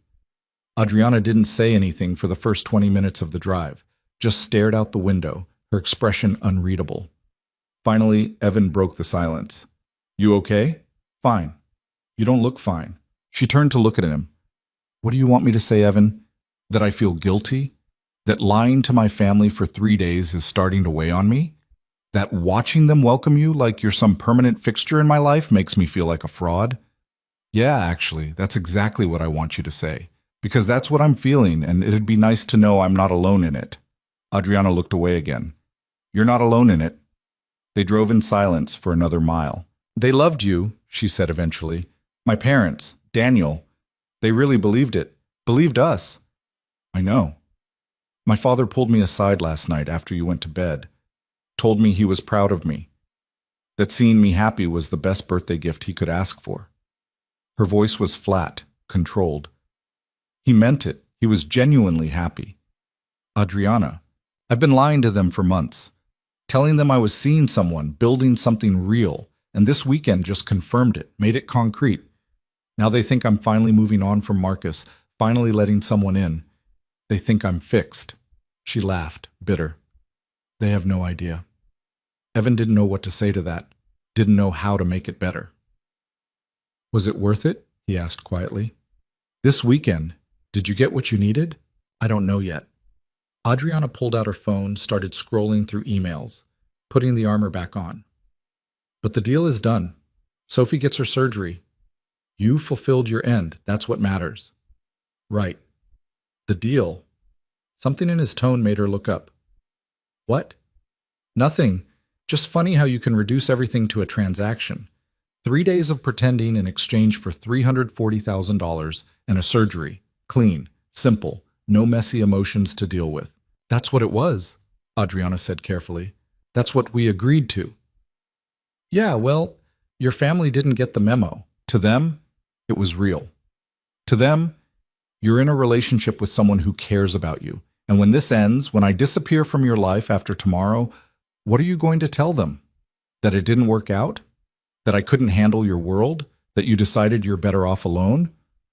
I'll figure it out. Will you?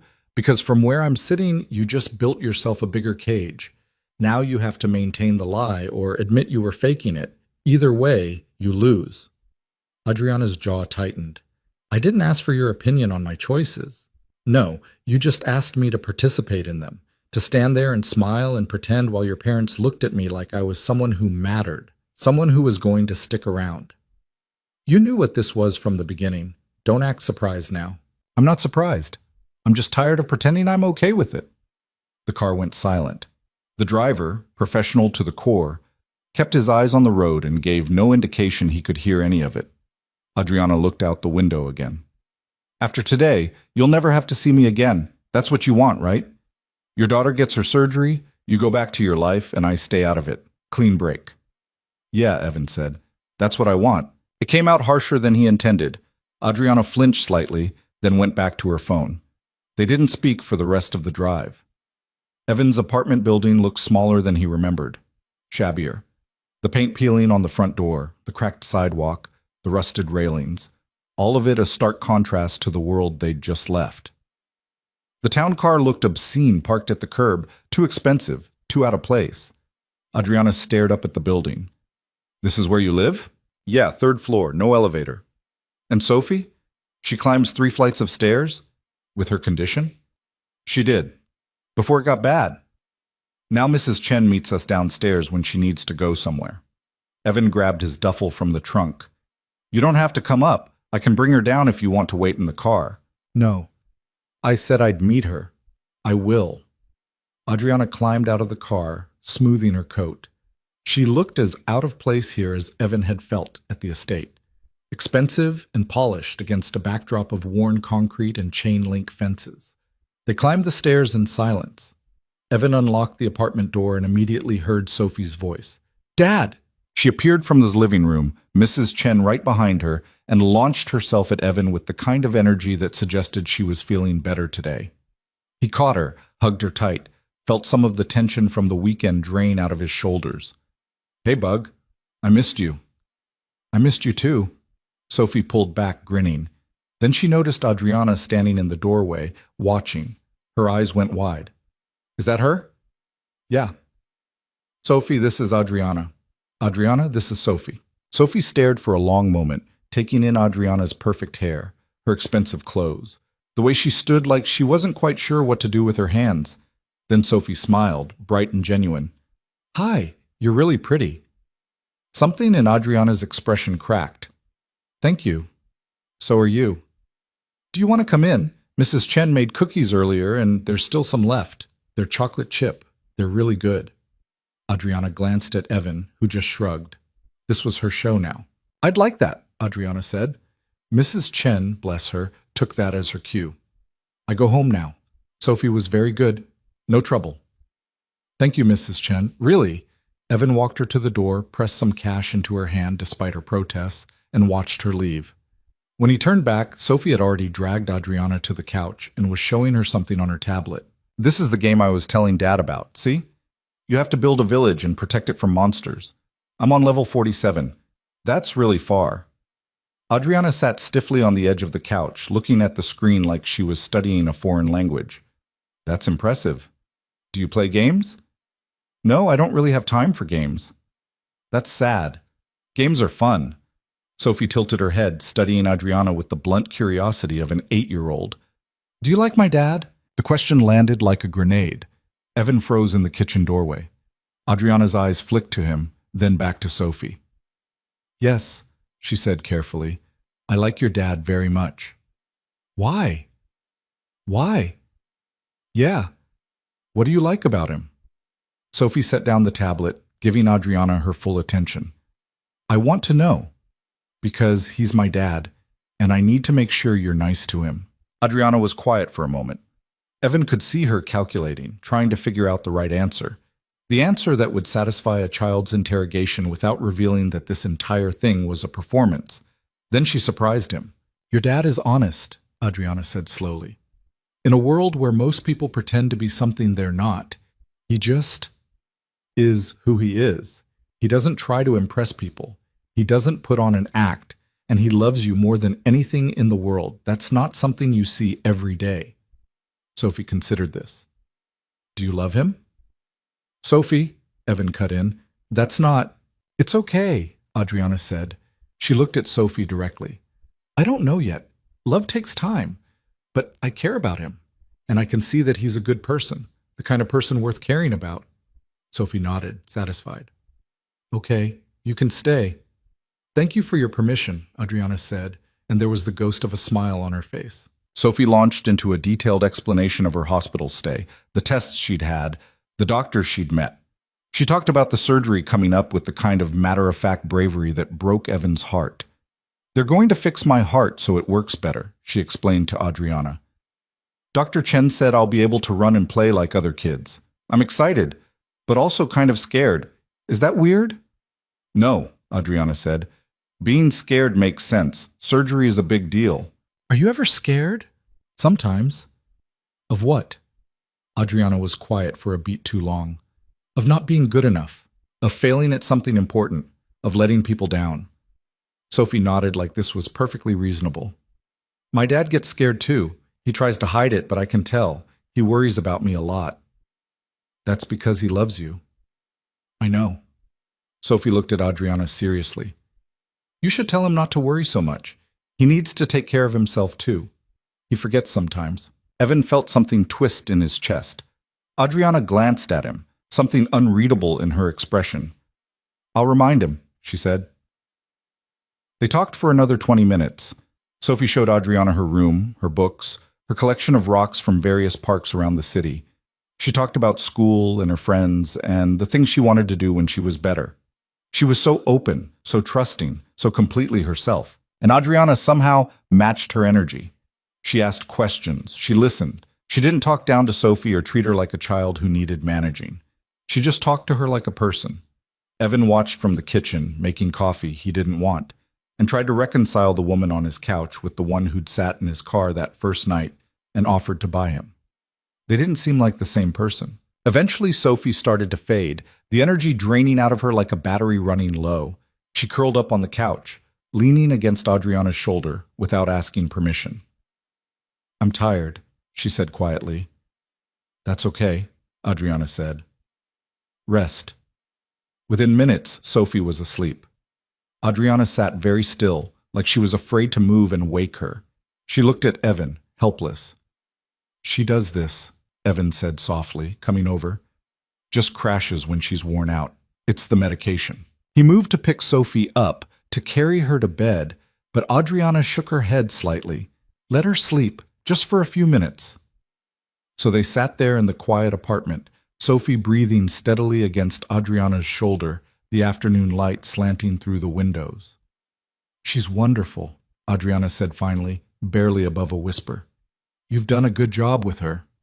I've done my best. That's all I know how to do. It's more than most people manage.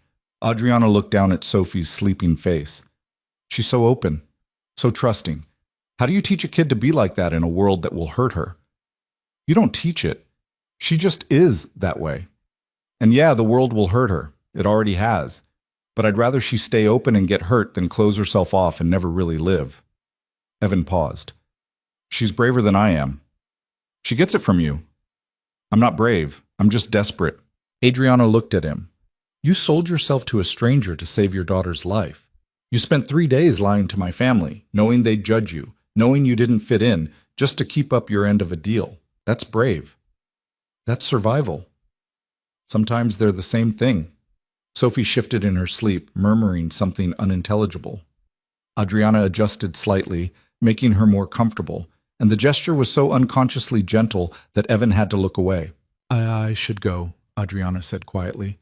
Let you two rest. Tomorrow's a big day. Yeah. But neither of them moved. Sophie slept on, and the moment stretched, fragile and strange. Thank you, Evan said, for coming here, for meeting her. You didn't have to do that. I know, but she matters to you, so she matters.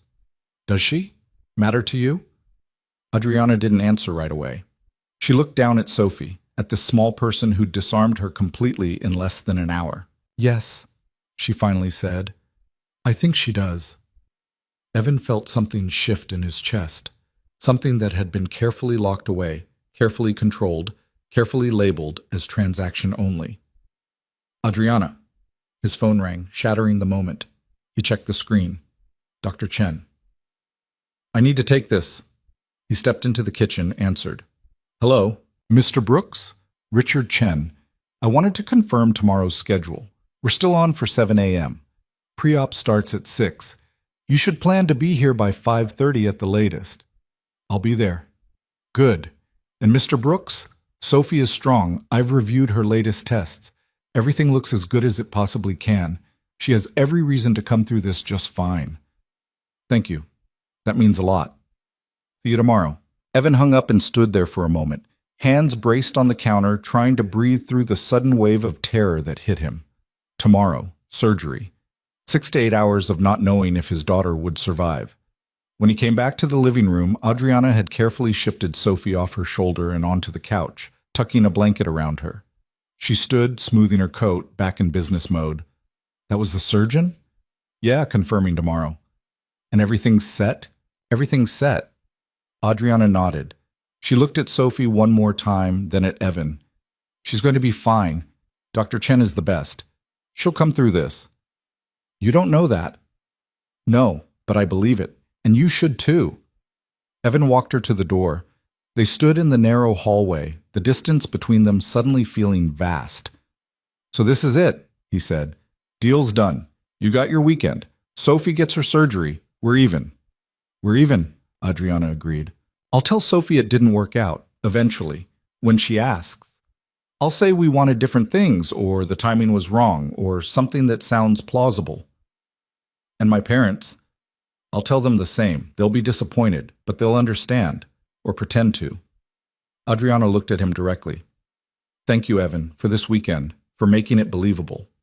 Yeah, well, turns out I'm a better actor than I thought. Something flickered across her face. Right, acting. She turned to go, then stopped. Reached into her purse and pulled out a business card, pressed it into his hand. My direct line. If anything happens, if Sophie needs anything, if you need anything, call me. I thought we were done. We are. But that doesn't mean I stop caring what happens to her, or to you. She said it quickly, like she was afraid she'd lose her nerve. The money for the surgery came from a trust I control. It's not connected to my family or the company. No one will ever know. You don't owe me anything beyond what we already agreed to. But if something comes up, medical bills, recovery costs, anything, call me, please. Evan stared at the card, at her name embossed in elegant script, at the phone number that was probably answered by an assistant who'd screen out anyone who wasn't important enough. Why? He asked. Why do you care? Because your daughter shouldn't suffer because we made a deal. Because you're a good father who deserves support. Because... She stopped. Started again. Because this weekend wasn't entirely pretend for me either. And I don't know what to do with that. The admission hung between them like something alive. Adriana, Evan started, but he didn't know how to finish the sentence. I have to go. She said it fast, already moving. Good luck tomorrow. Tell Sophie. Tell her I said she's going to do great." Then she was gone, footsteps echoing down the stairwell, and Evan stood alone in his doorway with a business card in his hand and the sense that something irreversible had just happened. He went back inside. Sophie was still asleep on the couch, her face peaceful. Evan sat on the floor beside her, took her small hand in his, and tried to prepare himself for tomorrow. But his mind kept circling back to Adriana, to the way she'd looked at Sophie, to the way her voice had cracked when she'd said this wasn't entirely pretend for me either, to the way his chest had tightened in response. He'd spent 3 days pretending to care about Adriana Sterling, pretending to be in a relationship, pretending to be someone who belonged in her world. When had it stopped being pretend? That night, after Sophie had woken up and eaten dinner and gone to bed early, Evan sat alone in his living room and pulled out Adriana's business card, turned it over and over in his hands, thought about calling her, thought about what he'd even say. "Thank you for meeting Sophie. Thank you for making this weekend work. Thank you for saving my daughter's life." Or maybe, "I don't know what's happening here, but I can't stop thinking about you, and that terrifies me." He put the card on the coffee table and didn't call. Instead, he lay awake most of the night, listening to Sophie breathe in the next room, counting down the hours until they had to leave for the hospital. At 4 a.m., his phone buzzed. A text from an unknown number that he somehow knew was Adriana before he even looked. "I can't sleep. Thinking about tomorrow, about Sophie. I know you're probably not awake, but if you are, she's going to be okay. I really believe that." Evan stared at the message for a long time. Then he typed back, "I'm awake. Can't sleep either." The response came immediately. "Scared? Terrified. Me too, and she's not even my daughter." Evan's throat tightened. He typed, "Why do you care so much?" The reply took longer this time. "Because she's an 8-year-old kid who deserves a full life. Because her father is a good man who deserves to see her grow up. Because this weekend reminded me what it feels like to care about something beyond quarterly earnings and board meetings. Because she called me pretty and asked if I liked you, and I realized I haven't had a real conversation in years. Pick a reason. What if something goes wrong? What if she doesn't make it? Then you'll survive it. Because that's what you do. You survive impossible things and keep going. I've seen it. This weekend, watching you with my family, I saw someone who's been through hell and came out intact. You'll survive this too. But you won't have to. Because she's going to be fine." Evan felt something break open in his chest. He typed, "You didn't have to text me. We're done. Deal's over." "I know, I wanted to anyway." They texted for another hour. Nothing profound, nothing that solved anything. Just two people sitting awake in their separate corners of the city, afraid of what tomorrow would bring, finding odd comfort in words on a screen. At 5 a.m., Evan's alarm went off. Time to wake Sophie. Time to get to the hospital. Time for everything that came next. "I have to go," he texted. "I know. Good luck. Tell Sophie I believe in her." "I will." He started to put the phone down, then added, "Thank you for everything, not just the money. Everything." "You're welcome. Call me after. Let me know she's okay. I thought we were done." "We are. Call me anyway." Evan looked at those 3 words for a long moment. Then he woke Sophie, helped her get dressed, and headed out into the pre-dawn darkness toward the hospital and whatever waited on the other side of surgery. But in his pocket, folded carefully, was Adriana Sterling's business card. And that felt like something that mattered. The hospital at 5:30 in the morning was a strange place. Too bright, too quiet, full of people moving with practiced efficiency through routines that were life and death to some and just another shift to others. Evan held Sophie's hand as they checked in, as they were led to a pre-op room. As nurses bustled around taking vitals and asking questions, Sophie answered with surprising calm. "I'm ready," she said when they asked if she had any questions. "Let's fix my heart." Dr. Chen appeared at 6:15, scrubbed and ready. He crouched down to Sophie's level. "You remember what we talked about? You're going to go to sleep, and when you wake up, your heart is going to work so much better. It might hurt for a bit, but that means it's healing, okay?" "Okay." Sophie looked at him seriously. "You're really good at this, right?" "The best," Dr. Chen said without arrogance. "Just fact." "Good, because my dad needs me, and I need him, so don't mess up." Dr. Chen smiled. I won't mess up. Promise. They let Evan walk with her to the surgical wing. Sophie held his hand the whole way, squeezing tight. At the doors, they stopped. This was as far as he could go. Hey, Bug, Evan said, crouching down. You're the bravest person I know. You're going to do great. I'm scared, Sophie admitted. But it's okay to be scared, right? Right. Being brave doesn't mean you're not scared. It means you do it anyway. Then I'm being brave. She hugged him fiercely. I love you, Dad. I love you too. So much. I'll be right here when you wake up. Tell Adriana thank you for yesterday. She was nice. I will. Then the nurses were taking her away, wheeling her toward the operating room, and Evan stood frozen in the hallway watching his daughter disappear behind double doors. The waiting room became his world. Bad coffee, magazines he didn't read, other families and their own private hells.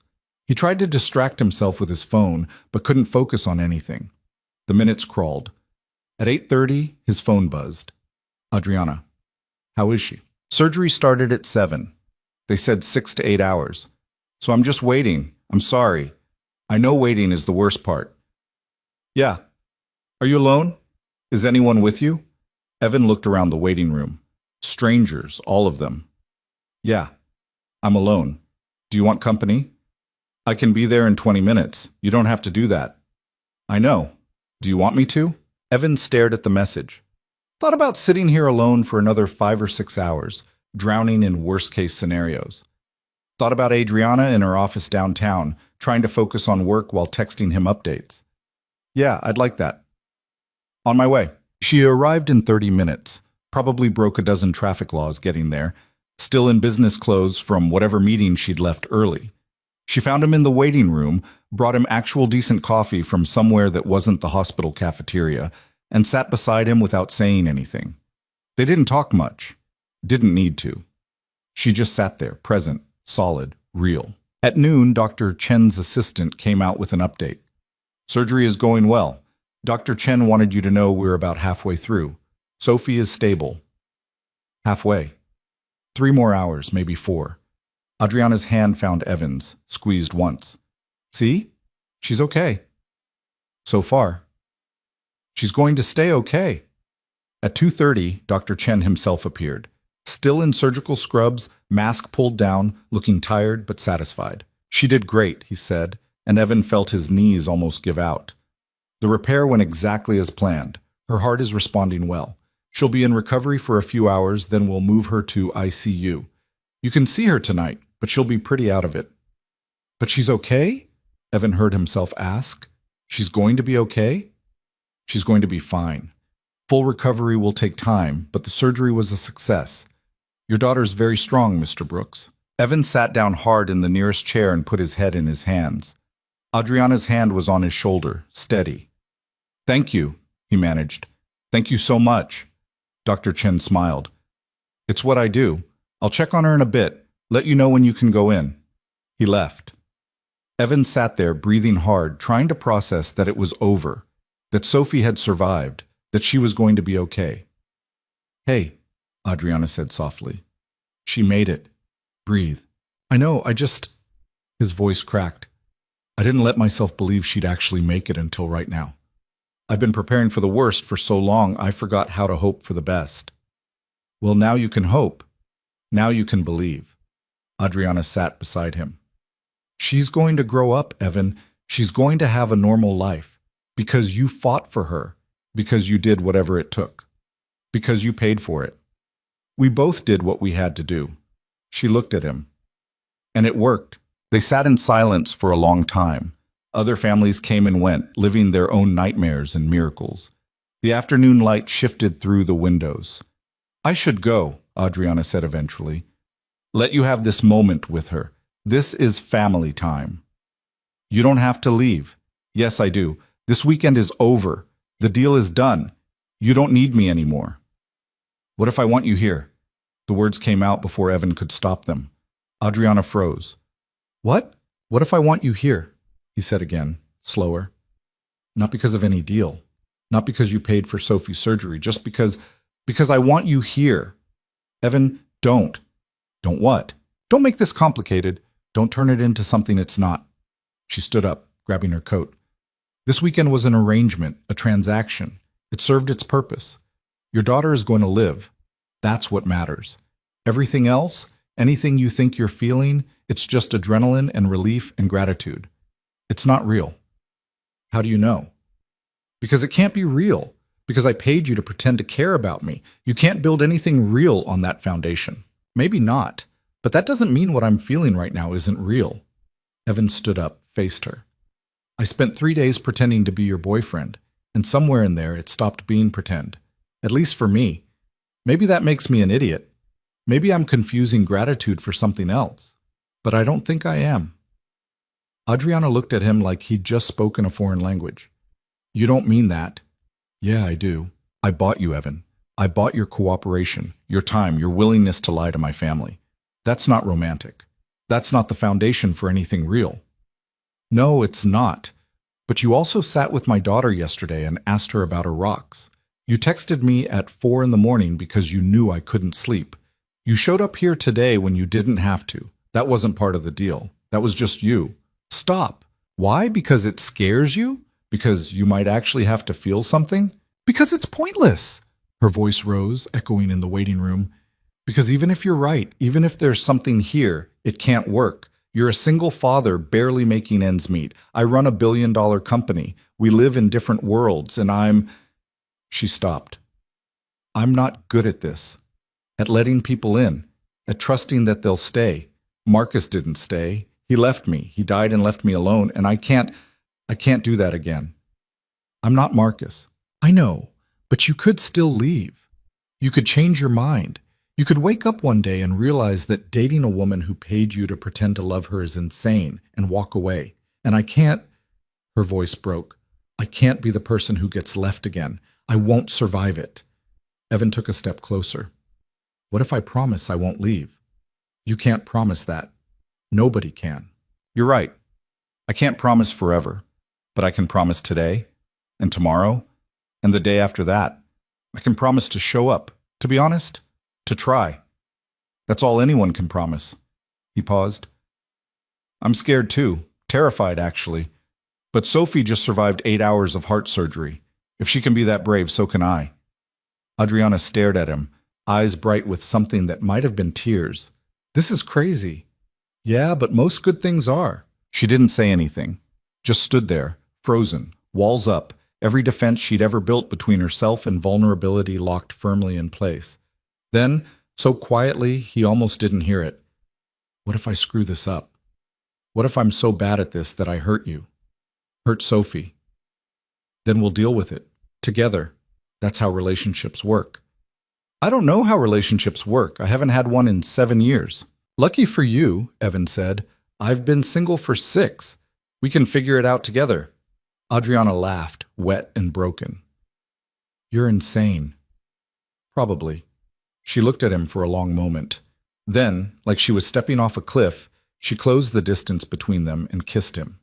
It was brief, almost chaste, but it felt like something irreversible, like a decision made. When she pulled back, her walls were still up, but there were cracks now, real ones. I'm terrible at this, she warned. So am I. I work 80-hour weeks. I'm controlling. I don't know how to share space or compromise. I'll probably drive you crazy within a month. Probably. And my family. They'll have opinions. They'll want to be involved. They'll probably throw us an engagement party before we've even been on a real date. Sounds like a problem for future us. Adriana smiled despite herself. You're really not going to change your mind? Not today. What about tomorrow? Ask me tomorrow. They stood there in the hospital waiting room, surrounded by strangers and fluorescent lights, and the lingering smell of antiseptic, and something fragile and real began to form between them. A nurse appeared. Mr. Brooks? Sophie's awake. You can see her now. Evan looked at Adriana. Come with me? I shouldn't. That's your moment. Come with me, he said again. Please. She hesitated, then nodded. They followed the nurse to ICU, to a room where Sophie lay pale and small in a hospital bed, tubes and monitors everywhere, but her eyes open and alert. Dad, she said, her voice rough from intubation. Hey, Bug, you did it. You were so brave. Evan took her hand carefully, mindful of the IV. Sophie's eyes found Adriana standing in the doorway. "You came." "Of course I came," Adriana said, stepping closer. "Had to make sure you were okay.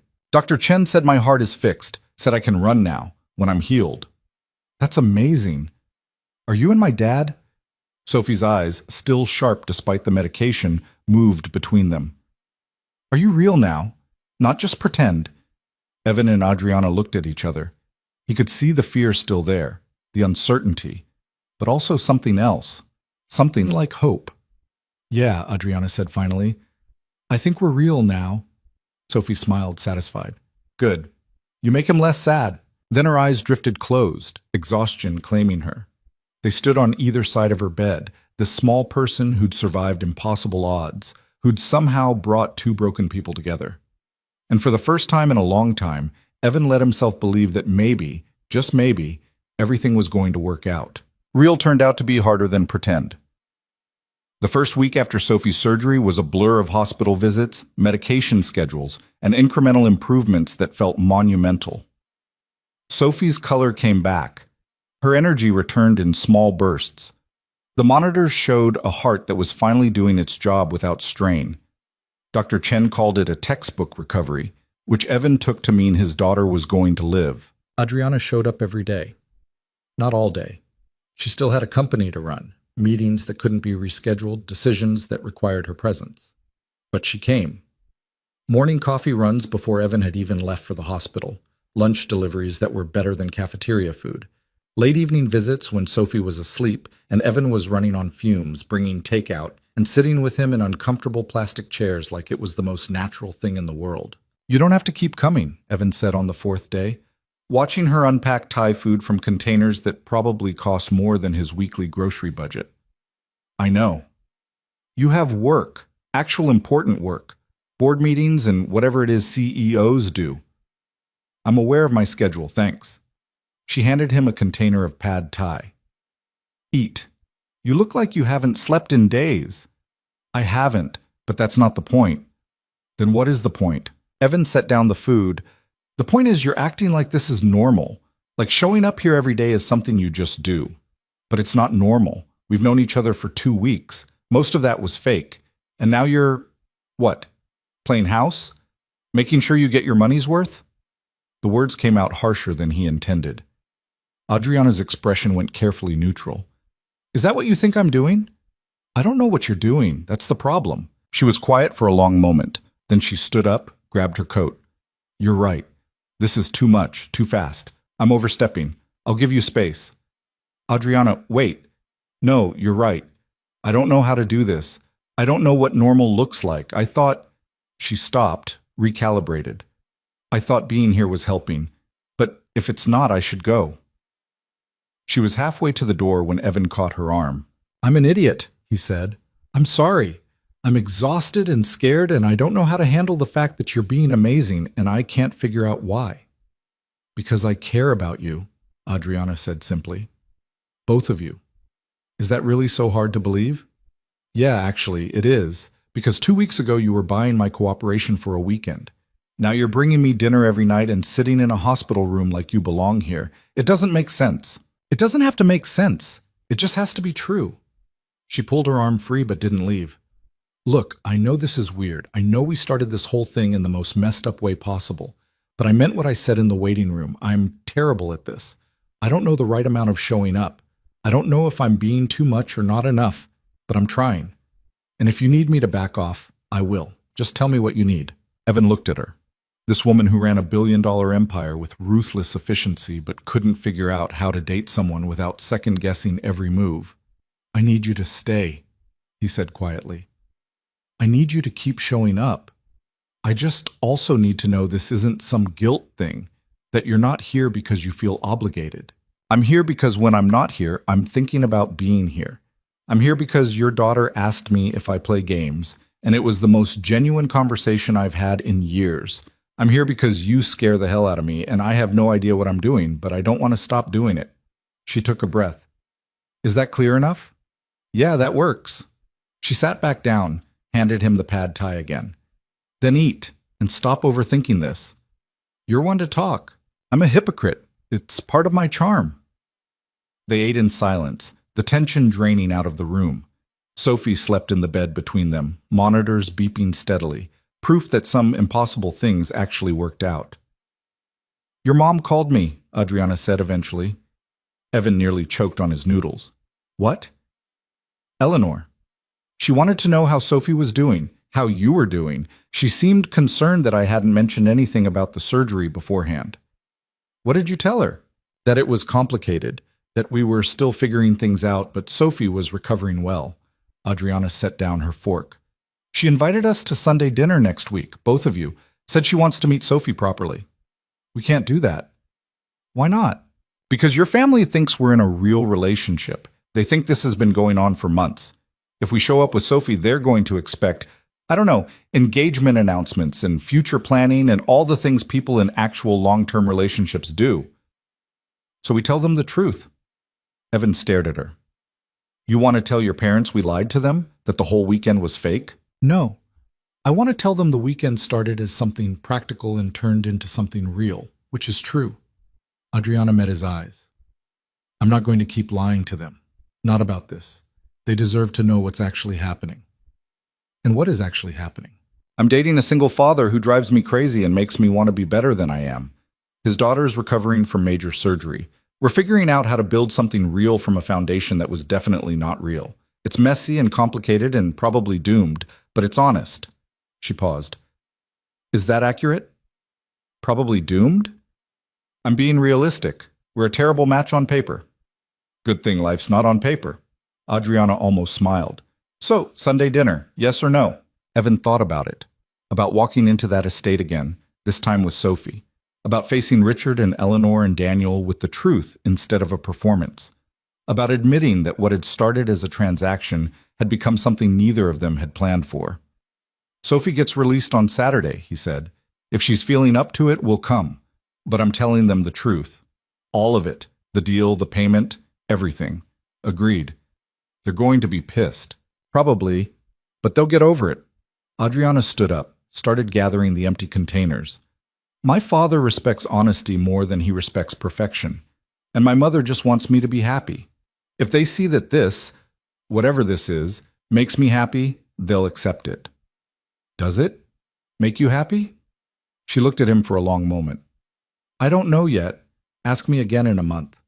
Fair enough. She left around midnight after Sophie woke up briefly and asked for water and told Adriana about a dream she'd had involving unicorns and pizza. Adriana listened with the kind of attention most people reserve for TED Talks, asked follow-up questions about the unicorn's dietary preferences, and promised to bring Sophie a book about mythical creatures. She's really staying? Sophie asked after Adriana had gone, her voice drowsy with medication. Looks like it. Good. I like her. She listens like she actually cares. She does care. Then you should keep her. Sophie's eyes were already closing. Don't mess it up, Dad. I'll try not to. By Saturday, Sophie was stable enough to go home with strict instructions about rest, medication, and follow-up appointments. Evan carried her up the 3 flights of stairs to their apartment, trying not to think about how light she still was, how fragile. I can walk, Sophie protested. I know. Let me do this anyway. Mrs. Chen had cleaned the apartment and stocked the fridge and left a note saying she'd check in tomorrow. The place felt smaller than Evan remembered, shabbier, but it was home. Sophie settled on the couch with her tablet and a pile of pillows, looking more like herself than she had in weeks. Can we invite Adriana over? She asked. For dinner or something? She's coming tomorrow. We're going to her parents' house. Sophie's eyes went wide. Really? The fancy house with the lake?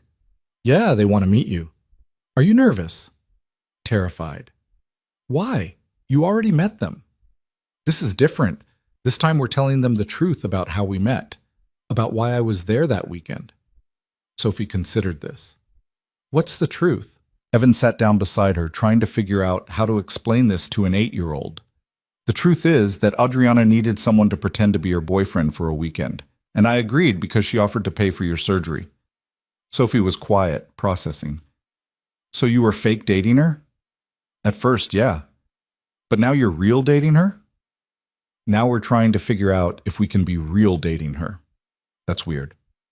Very weird. But you like her, right? For real? Evan thought about Adriana showing up at the hospital every day. About the way she'd sat with Sophie and talked about unicorns like it mattered. About the fear in her eyes when she'd admitted she didn't know how to do this. Yeah, Bug, I like her for real. Then it doesn't matter how you met. It just matters that you found each other. Sophie said it with the absolute certainty of a child who hadn't learned yet that life was complicated. The fancy people will understand, and if they don't, they're dumb. Don't call people dumb. You know what I mean. Sunday arrived cold and gray, typical March weather that couldn't decide if it was still winter or trying to be spring. Adriana picked them up at 10 in a car that was definitely hers this time, not a hired town car, a sleek black sedan that probably cost more than Evan would make in 5 years. Sophie was fascinated by everything. The leather seats, the dashboard that looked like a spaceship, the way the car started with a button instead of a key. This is so cool, she breathed. Do you drive this every day? Usually, Adriana said, pulling into traffic. But I take the train sometimes when traffic is bad.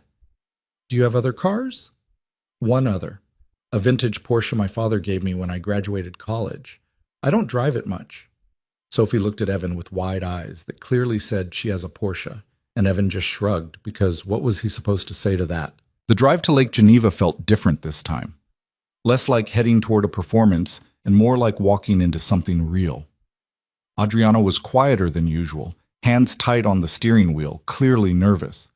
They're going to have questions, she said, about the surgery, about how Sophie's feeling, about our relationship. Just be honest. That's all we can do. We will be. And if it goes badly, it won't. But if it does, then we'll deal with it. Evan reached over and squeezed her hand briefly. Together, remember? She nodded, but the tension didn't leave her shoulders. The estate looked less imposing in daylight, or maybe Evan was just getting used to wealth that didn't know it should be embarrassed about itself. Eleanor met them at the door, elegant as ever, but her expression changed when she saw Sophie. Oh, sweetheart, she said, crouching down to Sophie's level. You must be Sophie. Your father has told us so much about you. How are you feeling? Good. Tired, but good. My heart works better now. I'm so glad. Eleanor's eyes were bright with something that looked like genuine emotion. Come in. Everyone's eager to meet you. Richard was in the library. Daniel and Sophia in the sitting room. They all converged in the main hall, and for a moment it felt like an audience. All these adults looking at this small girl who'd just survived the kind of thing that broke families apart. But Sophie, brave as ever, just smiled and said hello and asked if they had any pets because she'd always wanted a dog. We have 2 labs, Richard said. They're outside. Would you like to meet them? Yes, please. Daniel volunteered to take her, and Sophie went happily, leaving the adults alone in a silence that felt heavy with unspoken questions. So, Eleanor said carefully. Surgery? That's quite a thing to go through. It was necessary, Evan said. Her heart was failing. Without it, she wouldn't have made it another year. And you didn't mention this before because this was it. The moment where the truth either set them free or burned everything down. Adriana spoke before Evan could. Because we weren't actually together yet. Not really. That weekend, when Evan was here, it wasn't what you thought it was. Richard's expression sharpened. Explain. So they did.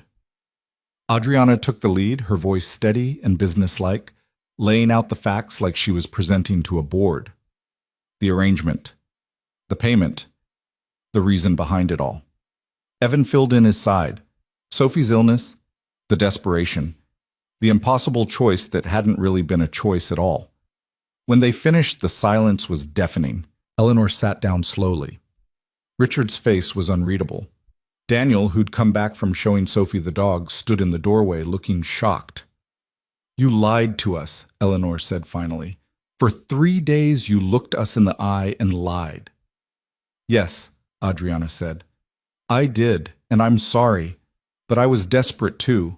You and Dad were worried about me, pushing me to date, to move on from Marcus. And I couldn't. I didn't know how. So I took the easy way out. I hired someone. You didn't hire me, Evan corrected. You made a deal. I needed help. You needed a weekend. We both got what we needed. And now, Richard asked, his voice dangerously quiet.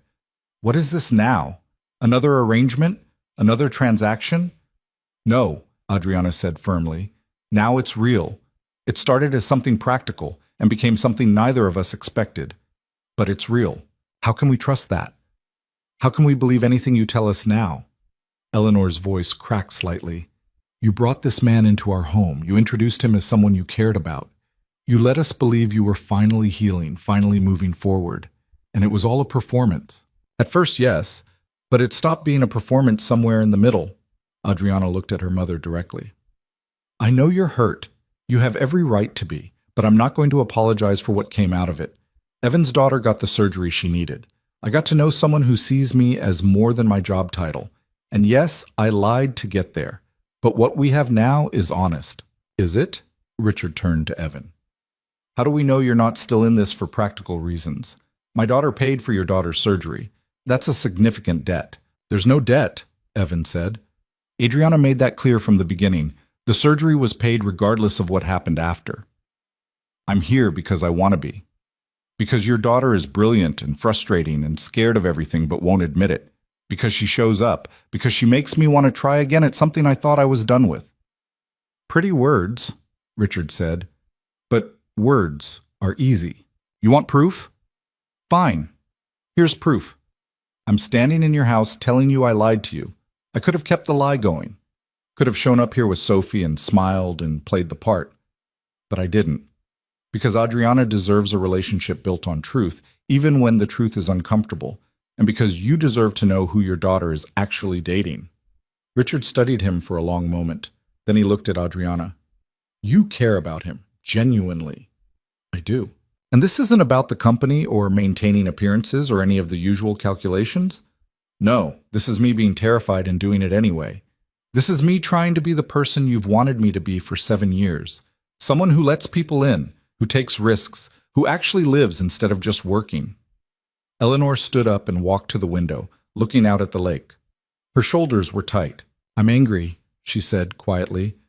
I'm hurt that you lied, but I'm also... She turned back to them. I'm also relieved. Because that weekend, watching you with Evan, you seemed lighter, happier, and I hoped so much that it was real, that you'd finally found someone who could reach you. He did reach me, Adriana said, just not the way you thought. Does it matter how? Daniel spoke up from his position by the door. Look, yeah, they lied. That sucks. But they're here now telling the truth when they could have kept lying. That has to count for something. It counts for honesty after the fact, Richard said, which is better than continued deception, but it's not the same as honesty from the start. No, Evan agreed. It's not. But it's what we have. And if you can't accept that, I understand. But I'm not going to apologize for making a deal that saved my daughter's life. I'm only sorry it required lying to you in the process. Sophia, quiet until now, spoke up. Can I ask a question? Sophie, does she know about the arrangement? She knows we started as fake dating, Evan said. She thinks it's weird, but she's 8. She doesn't understand the complexity. And what happens when she does understand? When she's older and realizes her father's relationship started because of her medical bills? Sophia's voice was gentle but pointed. That's a heavy thing to carry. Evan hadn't thought about that. About Sophie someday understanding the full weight of what had been traded to save her life. About the guilt she might feel. We'll handle it when we get there, he said. Right now she's alive. She's healing. That's what matters. The room fell silent again. Outside, they could hear Sophie's laughter as she played with the dogs. Eleanor was the first to speak. I need time to process this, to figure out how I feel about all of it. That's fair, Adriana said. But, Eleanor continued, I'm not going to punish you for being human, for making mistakes, for doing something desperate when you were backed into a corner. She looked at Evan. Both of you. Richard sighed heavily. I don't like being lied to. I don't like that you felt you couldn't be honest with us from the start, Adriana. But I respect that you're being honest now. He stood up, walked over to them. This is conditional trust. You're going to have to earn back what you broke. Both of you. Understand? Yes, sir, Evan said. And Evan, if you hurt my daughter, payment for Sophie's surgery or not, you'll answer to me. Understood. Richard nodded once, then left the room. Eleanor followed, pausing at the door. Sophie is welcome here any time, she said quietly. Whatever happens between you two, that child has been through enough. She deserves stability and joy and people who care about her. We can be part of that if you'll let us. Then she was gone too, leaving just Adriana, Evan, Daniel, and Sophia. Well, Daniel said, that went better than expected. Did it? Adriana sounded shaken. Yeah, nobody threw you out, nobody disowned you. Dad will come around, he always does. Daniel clapped Evan on the shoulder. Welcome to the family, for real this time. Sophia smiled. I'll go check on Sophie. Make sure she's not trying to adopt those dogs. When they were alone, Adriana sat down heavily on the couch. That was awful, she said. Could have been worse. How? They're disappointed in me. They don't trust us. My mother needs time to process. But they didn't shut us out. They didn't tell us to leave. They're hurt, yeah, but they're willing to work through it. Evan sat beside her. That's more than we had a right to expect. I hate disappointing them. I know. But you told the truth. That matters. Adriana leaned against him, and Evan put his arm around her shoulders. They sat like that for a while, listening to Sophie's laughter drift in from outside, both of them exhausted from honesty. Do you regret it? Adriana asked quietly. The deal? Everything that came after? No, do you? I don't know. I got what I wanted. My parents off my back about dating, but I also got something I didn't plan for, something that scares me. What's that? You, this, the possibility that I might actually be capable of having something real with someone. She looked up at him. I've spent 7 years convincing myself I was better off alone, safer, and then you showed up and complicated everything. Sorry? Don't be. I needed complicated. I needed someone who wouldn't let me hide. She paused. I'm just terrified I'm going to screw this up, that I'll hurt you or Sophie because I don't know how to do this right. Then we'll both screw up together. That's the deal. That's a terrible deal. Yeah, but it's honest. She almost smiled. Then Sophie burst through the door, dragging Daniel behind her. Dad, they have 2 dogs. Can we get a dog? Please. I promise I'll take care of it and walk it and everything. Evan looked at Adriana. Adriana looked at him. And somehow, despite everything, the lies, the complications, the family drama, they both started laughing. This was real. Messy and imperfect and nothing like either of them had planned. But it was real. Dinner was less tense than Evan expected. Sophie's presence helped. It was hard to maintain cold disapproval when an 8-year-old was asking enthusiastic questions about everything from the chandelier to the type of fish in the lake.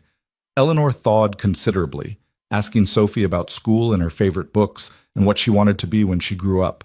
A doctor, Sophie said confidently, like Dr. Chen, so I can fix people's hearts like he fixed mine. That's a wonderful goal, Eleanor said warmly. Richard remained more reserved, but Evan caught him watching Sophie with something like fondness. By dessert, he was asking her about her recovery and listening to her detailed explanation of what the surgery had involved with genuine interest. You're very brave, Richard told her. Most adults couldn't handle what you've been through. I was scared, Sophie admitted, but my dad says being brave doesn't mean you're not scared. It means you do it anyway. Your dad is right. After dinner, Daniel suggested a walk around the property. Sophie was tired but insisted she could make it, so they bundled up and headed outside. The evening was cold but clear, stars beginning to show. Adriana and Evan ended up trailing behind the others, walking slowly along the lake path. They like her, Adriana said. Sophie, they're already half in love with her. She has that effect on people. She gets it from you, that openness, that trust that the world will be kind. I don't trust that at all, Evan said. I've seen too much to trust that.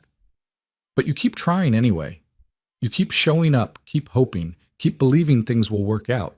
That's a kind of trust. They walked in silence for a bit, their breath fogging in the cold air. My mom pulled me aside while you were helping Sophie with her coat, Adriana said. She told me she sees why I'm with you, said you're good for me. But she's still hurt. Yes, but she'll forgive me. Us. It'll just take time. Adriana stopped walking, turned to face him. I'm sorry I dragged you into this. Into my family, my mess, all of it. I dragged myself into it. I said yes to the deal, remember? You didn't have a choice. There's always a choice. I chose Sophie's life over my pride. I'd make that choice again. He took her hand. And I'm choosing this. Whatever this is. I'm choosing it. Even though it's complicated? Especially because it's complicated. Easy things don't matter as much. Adriana stepped closer, close enough that he could see the uncertainty in her eyes, the fear she was trying so hard to hide. I don't know how to do this, she whispered. I don't know how to be someone's girlfriend. I don't know how to date. I don't know how to balance my work with having an actual life. I'm going to mess this up. Probably. That's not reassuring. I'm going to mess it up too. I'm going to get jealous of your work. I'm going to feel inadequate because you're successful and I'm barely keeping it together. I'm going to worry that you'll wake up one day and realize you could do better. He pulled her closer. But I'm willing to mess it up if you are. That's the worst sales pitch I've ever heard. I'm not selling anything. I'm just being honest. She kissed him then, cold and tentative and real. When she pulled back, her walls were still there, but they were crumbling. Okay, she said, let's mess this up together. They walked back to the house hand in hand and found the others gathered in the warm library. Sophie was asleep on the couch, the dogs curled up at her feet. Eleanor had covered her with a blanket. She's out, Daniel said quietly. Played herself into exhaustion. Evan went to pick her up, but Richard stopped him. Stay the night, he said. Both of you, it's late. Sophie shouldn't be traveling when she's this tired. We have plenty of room. Adriana looked at Evan. He could see the question there. Was this okay? Could they handle staying here, in this house, where they'd first lied to these people?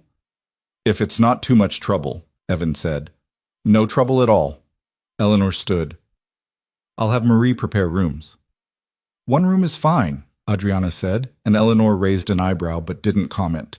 They carried Sophie upstairs together, tucked her into a bed that was bigger than Evan's entire bedroom. She barely stirred, exhausted from the day. She's going to be okay, Adriana said, watching Sophie sleep. Really okay. A normal life. Yeah, thanks to you. Thanks to us.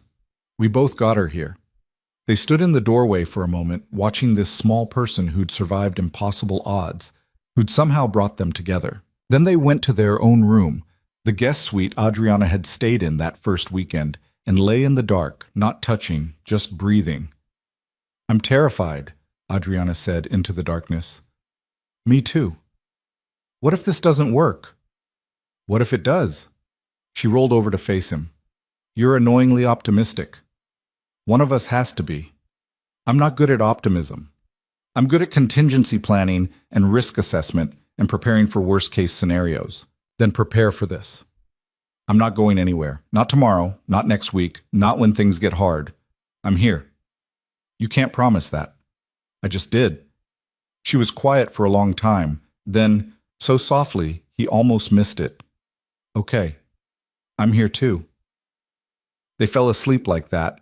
Two people who'd started as a transaction and become something real, something fragile, something worth fighting for. And in the room down the hall, Sophie slept peacefully, her fixed heart beating strong and steady, proof that sometimes impossible things actually worked out.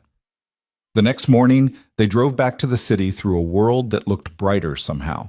Sophie chattered about the dogs and the fancy house, and how Eleanor had promised to teach her to bake something called croquembouche, which Sophie couldn't pronounce but was very excited about. Evan and Adriana listened, occasionally catching each other's eyes in the rearview mirror, smiling like they had a secret. Because they did. They'd built something real from the wreckage of a lie. They'd chosen honesty when it would have been easier to keep pretending. And they'd somehow convinced themselves that maybe, just maybe, this crazy thing could work. It wouldn't be easy. Adriana's work would always be demanding. Evan's life would always be complicated. Sophie's health would require vigilance. The families would have opinions. The world would have questions. But for now, driving through the morning light with Sophie singing off-key in the back seat and Adriana's hand in his, Evan let himself believe. Not in perfection, not in easy, just in real. And real was enough. 6 months felt like both forever and no time at all. Sophie's recovery continued in increments. First steps without getting winded, then whole afternoons playing without needing rest, then actual running, the kind where she laughed so hard she could barely breathe, but her heart kept up just fine. Dr. Chen called her his star patient. Evan just called her a miracle and tried not to cry every time he watched her do something normal kids took for granted. The relationship with Adriana was harder to measure. There was no clear trajectory, no steady progression from complicated to simple. Some days it felt easy. She'd show up at the apartment with pizza, and they'd watch movies with Sophie, all three of them crammed on the couch like an actual family. Other days, the distance between their worlds felt insurmountable. She'd cancel plans because of emergency board meetings. He'd snap at her for not understanding what it meant to live paycheck to paycheck. They'd fight about stupid things. Whose apartment to stay at, whether Sophie needed private school, how much was too much when it came to gifts. You can't just buy her a laptop, Evan said on one particularly frustrating Tuesday in July. She's 8. She doesn't need a $1,000 computer. It's for educational programs, Adriana shot back. And it wasn't $1,000, it was $1,200. There's a difference. Yeah, the difference is I can't afford to buy her things like that, and you can. And every time you do, it reminds both of us that we're from completely different planets. So I'm just supposed to pretend I don't have money? Not help when I can help? I'm not asking you to pretend. I'm asking you to check with me before you make decisions about my daughter. They were standing in his kitchen, voices rising, frustration on both sides. Sophie was at a friend's house, which was the only reason they were having this conversation at volume. She's not just your daughter anymore, Adriana said, and then stopped, eyes widening like she'd surprised herself. Evan stared at her. What? I didn't mean... That came out wrong. Obviously, she's your daughter. I'm not trying to... Adriana ran her hands through her hair, a tell that meant she was rattled. I just mean that I care about her too. That when I see something she needs, I want to provide it. Not because I'm trying to overstep or buy your affection or whatever you think I'm doing. Just because I care. I know you care. That's not the problem. Then what is the problem? Evan leaned against the counter, suddenly exhausted. The problem is I don't know how to do this. How to be with someone who can solve most problems by writing a check. How to accept help without feeling like I'm failing as a father. How to let you be part of Sophie's life without losing my own authority as her parent. You think I know how to do this? Adriana's voice softened. I don't know how to date someone who has a kid. I don't know the rules. I don't know when I'm allowed to step in and when I need to step back. I'm making this up as I go and apparently screwing it up. You're not screwing it up. You're being you, which is generous and successful and used to solving problems efficiently. And I'm being me, which is proud and stubborn and terrified of needing anyone. They looked at each other across the small kitchen, two people still learning each other's edges, still figuring out how to fit together. We need rules, Adriana said finally. Boundaries. Clear communication about what's okay and what's not. I hate rules. I know, but we need them anyway. She moved closer. Rule 1. I ask before buying Sophie anything over $50. Rule 2. You tell me when you're feeling inadequate instead of picking fights. Rule 3. We both acknowledge that this is hard and we're going to mess up, and that's okay, as long as we keep trying. Those are terrible rules. You come up with better ones then. Evan pulled her close, felt some of the tension drain out of both of them. How about this? We stop trying to be perfect and just try to be honest. When something bothers us, we say it. When we need space, we ask for it. When we're scared, we admit it instead of pretending we're fine. That's terrifying. Yeah, but it's better than fighting about laptops. Adriana laughed despite herself. Keep the laptop, but next time I'll ask first. Deal. They kissed, and it felt like resolution, temporary as it probably was. This was the pattern they'd fallen into. Tension, argument, honesty, resolution, over and over. Learning each other slowly, painfully, in ways that felt more real than any romance movie had ever suggested was possible. Work was another complication. Evan had quit the warehouse job in May after Adriana pointed out that working overnight shifts was killing him. And he had options now. The fight that followed had lasted 3 days. Him accusing her of thinking his job wasn't good enough. Her accusing him of being too proud to accept that life could be easier. Both of them missing the actual point until Sophie had walked into the kitchen and asked why they were yelling at each other when they were supposed to be in love. The silence that followed had been deafening. Are you in love? Sophie had asked, looking between them with those too perceptive 8-year-old eyes. Because you fight a lot, but you also look at each other weird when you think nobody's watching. Evan and Adriana had exchanged glances. Neither of them had said the words yet. 6 months in, and they'd carefully danced around anything that felt too permanent, too vulnerable. Yeah, Bug, Evan had said quietly. I think we are. Good. Then stop fighting about dumb stuff. Sophie had grabbed a juice box from the fridge and walked out, leaving them alone with that confession hanging in the air. So, Adriana had said eventually, we're in love. Apparently. That's inconvenient. Very. Makes it harder to walk away when things get tough. That's kind of the point. She'd smiled then, real and unguarded. I love you too, just so we're clear. Yeah, I got that. The warehouse job had ended the next week. Adriana had offered to help him find something better, not through her connections, just through job boards and resume advice and interview prep. Evan had accepted grudgingly and landed a position managing logistics for a small manufacturing company. Better hours. Better pay. Benefits that actually covered things. It still wasn't Sterling Capital CEO money, but it was enough to stop feeling like he was drowning. I'm proud of you, Adriana had said when he got the offer. You did this yourself. You helped. I gave advice. You did the work. It was a small distinction, but it mattered. They were learning how to help each other without one of them always being the rescuer and the other always being rescued. By August, Sophie was well enough to start thinking about school in the fall. The public school in their district was fine, but Adriana had mentioned carefully, like she was defusing a bomb, that there were private schools with better resources, smaller class sizes, programs for kids who'd had medical trauma. Here we go again, Evan had muttered. I'm just presenting options. We don't have to be... How much does it cost? It doesn't matter. It matters to me. Adriana had pulled up the tuition information on her tablet. The number had made Evan's stomach drop. I can't afford that. Not even close. I know, but I can. And before you get proud about it, just listen. Sophie has been through something traumatic. She's going to need support. The public school is fine, but this place has counselors who specialize in medical recovery. Smaller classes, so she won't get lost. Programs that actually challenge her. She deserves that. She deserves a lot of things I can't give her. So let me give them to her. Adriana had taken his hand. This isn't about you. It's about what's best for Sophie. And if you can put aside your pride for 5 minutes, you know I'm right. He'd hated it. Hated needing her money. Hated that she could solve problems he couldn't. Hated feeling like he was failing at the one job that actually mattered. But she was right.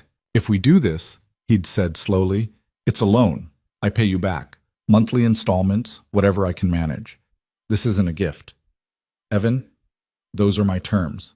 Take them or leave them. She'd studied him for a long moment, then nodded. Fine. Monthly installments, token amounts that make you feel better.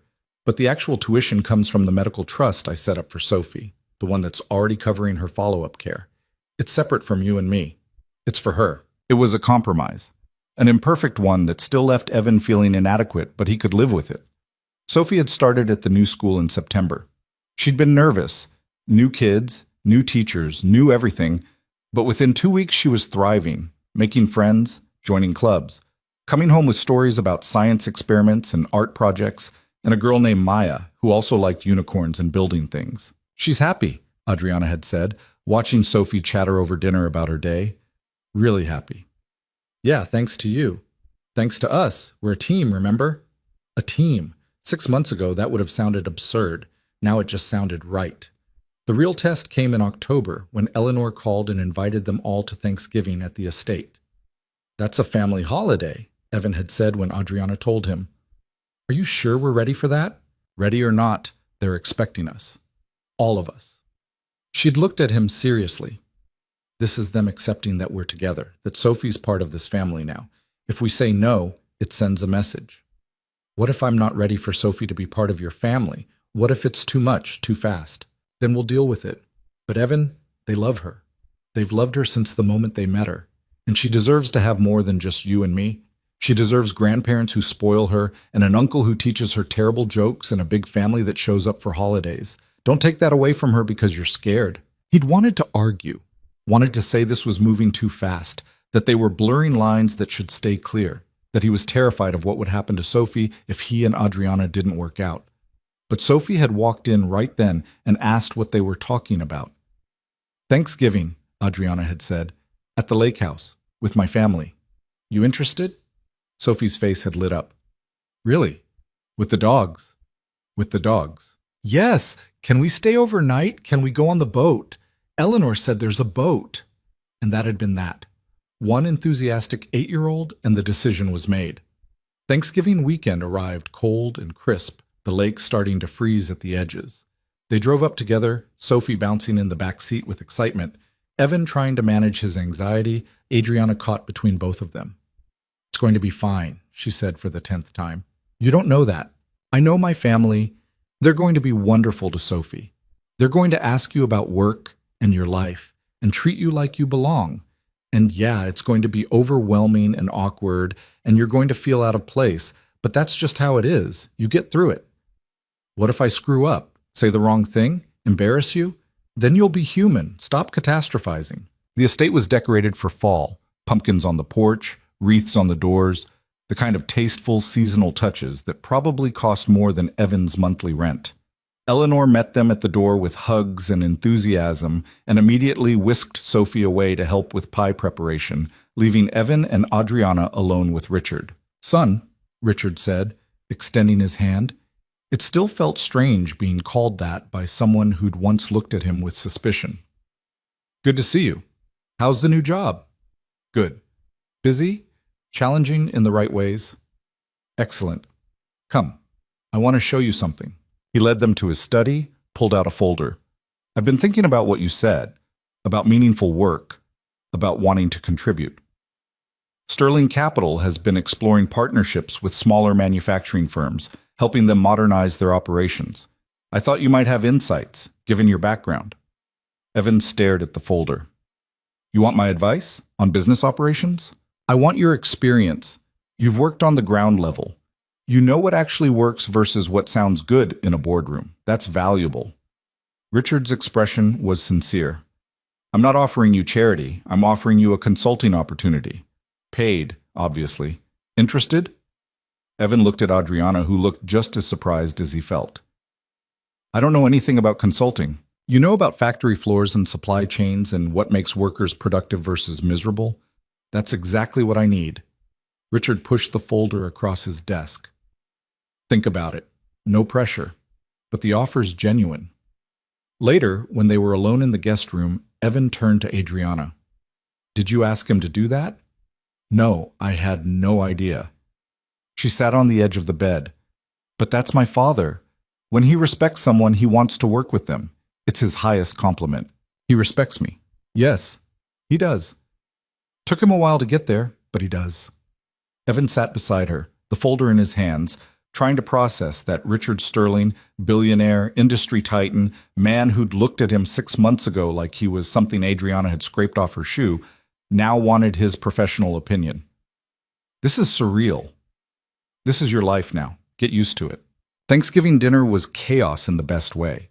The table was huge, the food was absurd, and Sophie was the center of attention. Eleanor taught her how to carve a turkey. Daniel challenged her to a gravy drinking contest that Sophia immediately vetoed. Richard asked her about school and listened to her detailed explanation of her science fair project like it was a board presentation. Evan watched his daughter bloom under all that attention and felt something in his chest loosen. This was what Adriana had meant.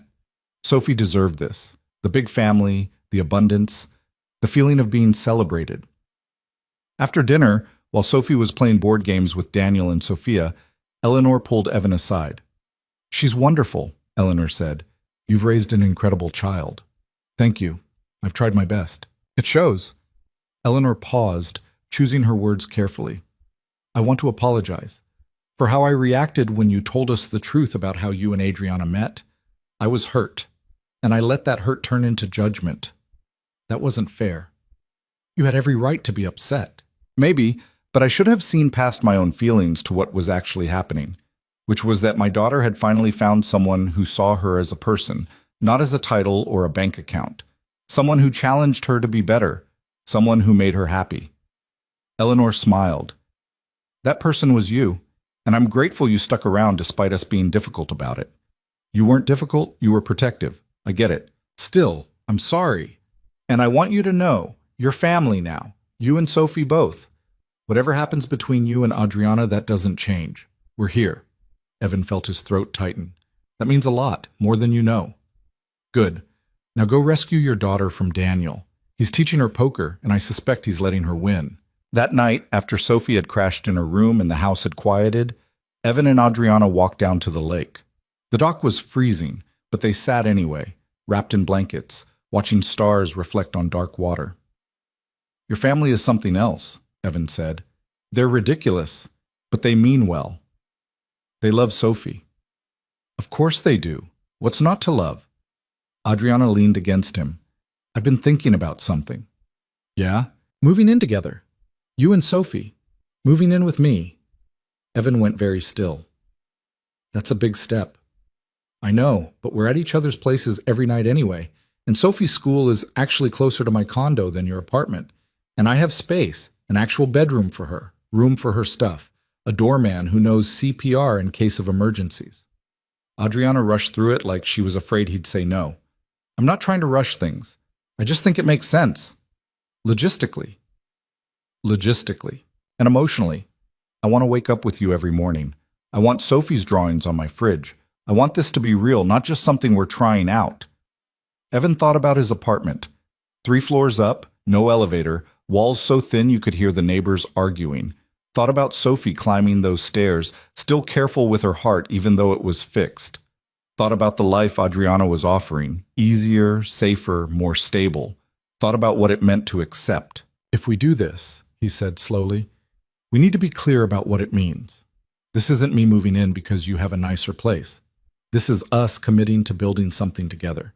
This is me trusting that you're not going to wake up one day and regret letting us into your space. I won't regret it. You don't know that. I do. Because I love you, both of you, and I'm tired of splitting time between 2 places. I want a home, with you. Evan kissed her, cold and awkward on the freezing dock, but real. Okay, he said. Let's do it. Really? Really. But we tell Sophie together, and if she's not ready, we wait. Deal. They told Sophie the next morning over breakfast. Eleanor and Richard were conveniently out for a walk, giving them privacy. So, Adriana started, nervous in a way Evan rarely saw her. We wanted to talk to you about something, about where we live. Sophie looked up from her pancakes, syrup on her chin. Are we moving? Maybe. Would you want to? To live with Adriana? In her place? Sophie considered this seriously. Would I have my own room? Yes, a big one. Would Dad still be there? Every night, Evan said. This would be all 3 of us, together. Like a real family? We're already a real family, Bug. This would just mean we all live in the same place. Sophie looked between them. Do you love each other? Really love each other? Not just like each other? Yes, they said together. And you're not going to break up? Adriana answered that one. We're going to try really hard not to. But Sophie, I need you to understand something. I love your dad, and I love you. You're both part of my life now. Even if things got complicated between me and your dad, you and we're not going anywhere. You're stuck with me. Sophie smiled. Good, because I like you, and you make my dad happy. He smiles more now. So is that a yes? Evan asked.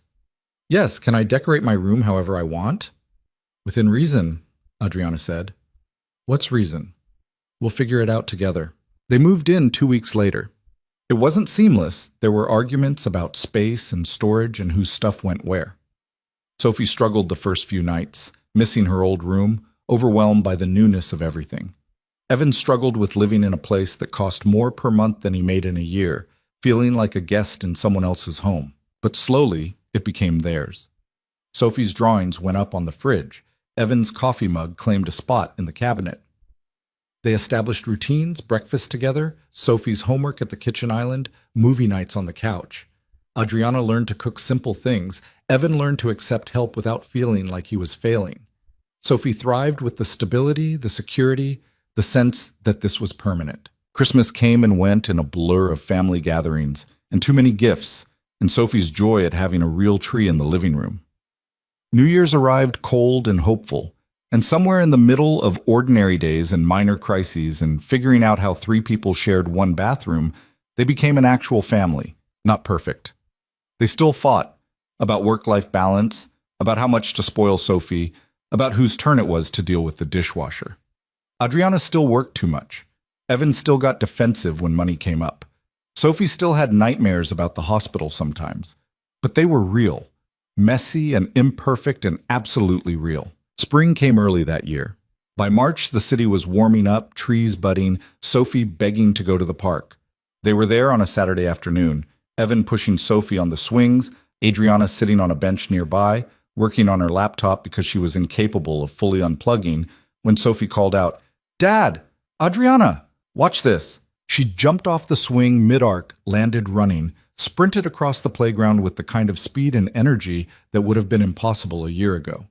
Her laugh carried across the park, pure joy, and Evan felt his eyes sting. Adriana closed her laptop, came to stand beside him. "She's okay," Adriana said softly. "Really okay." "Yeah, she is. Because of you. You saved her.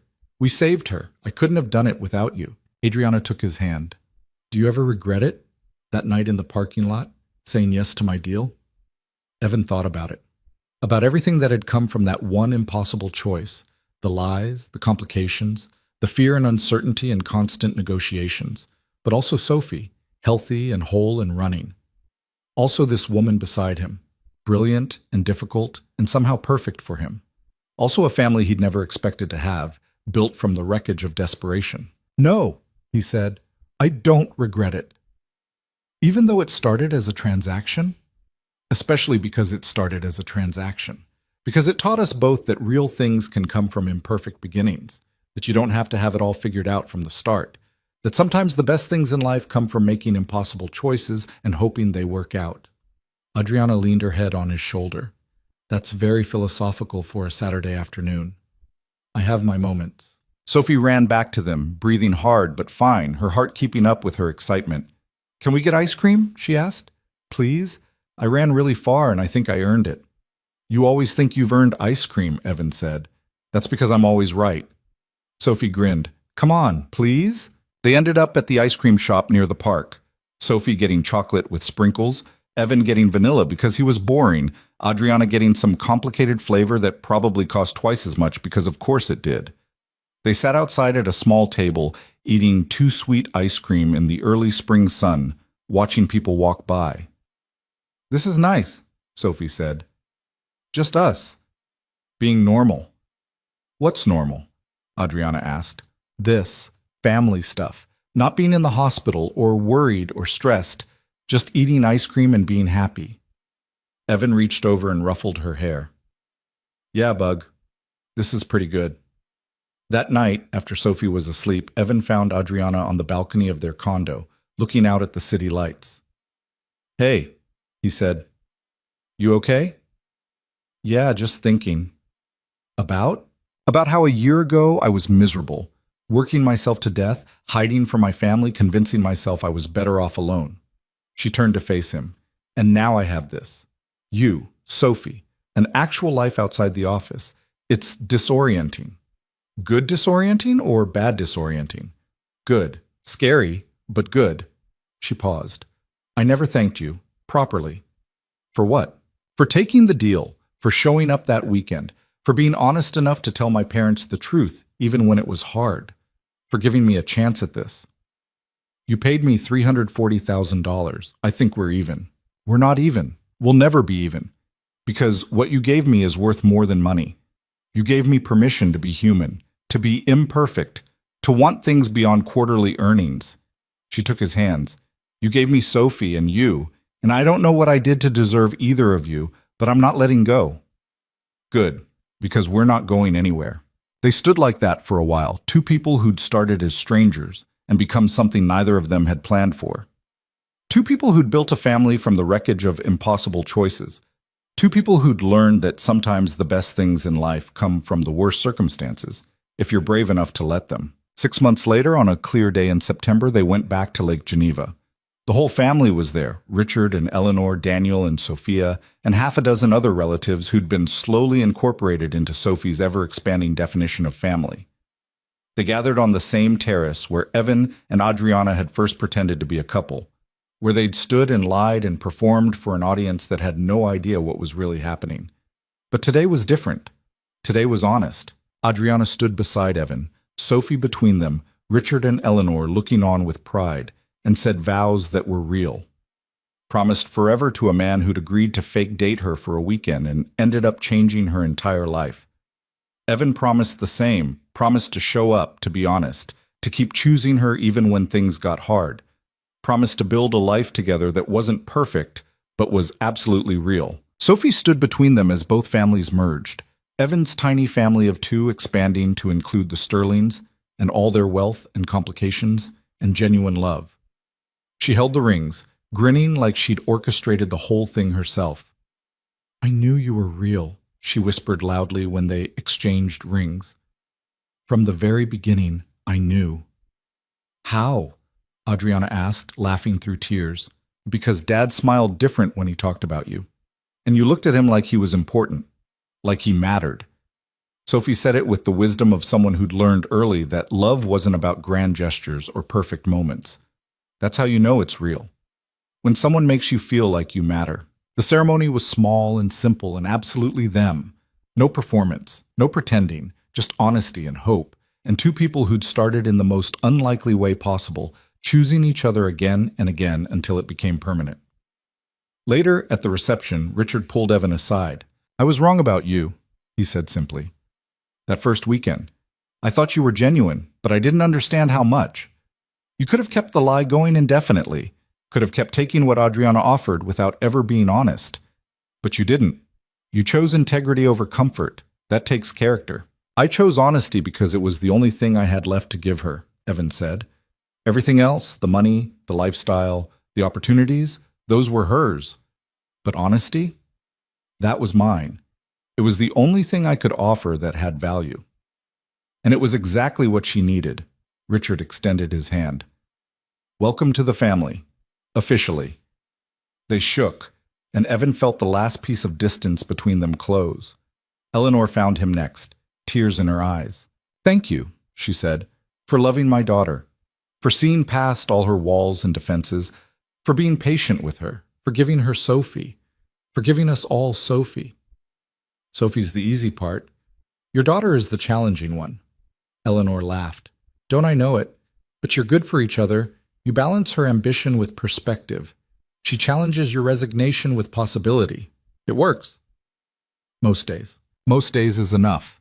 That's all marriage is, figuring out how to make most days work, and forgiving each other for the days that don't." The party stretched into evening. Sophie danced with Daniel, who taught her moves that were probably inappropriate for 8-year-olds, but made her laugh so hard she nearly fell over. Sophia caught the bouquet and immediately tried to give it back.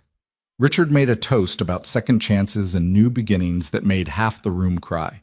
And Evan and Adriana stood together, watching their families merge, watching Sophie thrive, watching the life they'd built from impossible circumstances become real and solid and permanent. "No regrets?" Adriana asked quietly. "Not one. Even though we started as a transaction?" "Especially because we started as a transaction. It taught us both something important." "What's that?" "That real love isn't about how you start. It's about choosing to keep showing up, choosing honesty over comfort, choosing each other even when it's hard." Evan pulled her closer. "We chose each other over and over until it stuck." Adriana kissed him, there on the terrace where they'd first performed for an audience. But this time there was no performance, no pretending. Just two people who'd learned that the best things in life often come from the worst circumstances, if you're brave enough to let them. The night grew late. Guests started leaving. Sophie fell asleep on a couch, exhausted from dancing and cake and being the center of attention. Evan carried her to the car, Adriana following with Sophie's shoes and the flower crown that had slipped sideways. They drove back to the city in comfortable silence, Sophie asleep in the back seat, the city lights growing brighter as they got closer to home. Home. Not Adriana's condo, not Evan's old apartment, just home, the place where all three of them belonged. Do you think she'll remember this? Adriana asked quietly, glancing back at Sophie. When she's older? Today? All of it? Probably not the details. But she'll remember the feeling, the family, the belonging, the sense that she was loved by a whole community of people. Evan reached over and took Adriana's hand. That's what matters. Not the perfect moments, but the feeling of being surrounded by people who show up. We showed up. Yeah, we did. They got Sophie to bed without waking her, both of them working in practice tandem, Evan with the pajamas, Adriana with the face washing, both of them tucking her in and kissing her forehead. Then they stood in the doorway of her room, watching her sleep, this small person who'd survived impossible odds and brought them together. I never thought I'd have this, Adriana said softly. A family, a home, people who needed me for more than quarterly earnings. You have it now. Because of you, because of us, because we both took a risk, made impossible choices, chose each other when it would have been easier not to. They went to their own room, the space they'd shared for nearly a year now, and got ready for bed in comfortable silence. No performance, no pretending, just two people who'd learned to build a life together from the wreckage of a transaction. Hey, Evan said as they lay in the dark. I love you. I love you too. Adriana rolled over to face him. Even though you drive me crazy. Especially because I drive you crazy. Yeah, especially because of that. They fell asleep like that, tangled together. Two people who'd started as strangers and become family. Two people who'd learned that love isn't about perfect beginnings or fairy tale moments. It's about showing up, being honest, choosing each other over and over until it becomes permanent. And somewhere in the city, in hospital parking lots and boardrooms and ordinary apartments, other people were making impossible choices. Other people were taking risks. Other people were learning that sometimes the best things come from the worst circumstances. Because that's how life works. Not in grand gestures or perfect moments, but in small choices. Honest conversations. Willingness to be vulnerable. Courage to keep showing up even when it's hard. Evan and Adriana had learned that the hard way. Had built something real from something fake, had created a family from desperation and need, and $340,000 in a parking lot on a storm-lashed night. And they'd do it all again, every impossible choice, every difficult conversation, every moment of uncertainty, because what they had now, this messy, imperfect, absolutely real life, was worth every risk they'd taken to get there. Sophie woke them early the next morning, jumping on the bed with the energy of someone whose heart worked perfectly, whose life stretched out ahead full of possibility. Can we make pancakes? She asked. The fancy kind with chocolate chips? It's Sunday, Evan groaned. Don't you want to sleep in? Nope. I want pancakes, and I want you guys to make them together because you're married now, and that's what married people do. Adriana laughed. Is that what married people do? Yes. Married people make pancakes together and don't fight about whose recipe is better.